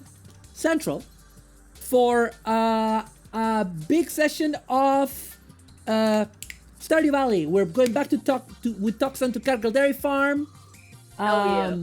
It's gonna be great. We will be back with Final Fantasy 7 Intergrade next week, hopefully. Paro was just not feeling well today, and if we're both feeling up to it next week, we'll do it. And yeah, then aside from that, what else have we got this weekend? What else have we got going? Let me see. Let me look. Oh yeah, and also I will be on Firo's channel for the Eurovision Watch Along on Saturday, and of course back with Gunpla doing more of this on Sunday. Maybe I will actually do water slide decals on stream. I kind of hate doing it because it's very stressful to try to talk while doing it. But we'll see. We'll see. Anyways, folks, I'm gonna rate Sono. I'm gonna rate my wife. Hell yeah. Yeah. Keep listening to me talking about things. Exactly. Go over there, give Sono or all not. your I don't know. support. I came in here so you could do most today. So who knows what we'll be doing. I want you to give Sono all your support. Whatever money you got, whatever change you got in your pocket, throw it her way. And or big change, whatever, not the boss of you. And yeah, I will see you tomorrow, and Sono will see you right now. Goodbye. Hey yo, bye, hello, Bye and hello. hello, goodbye, goodbye, hello. Who knows? Yeah. My wife, my beautiful wife. Thank you for the raid. What a surprise, right? I know. I would never have guessed. I definitely didn't ask you to do this just now. Well, I was just like, whatever, sure, why not?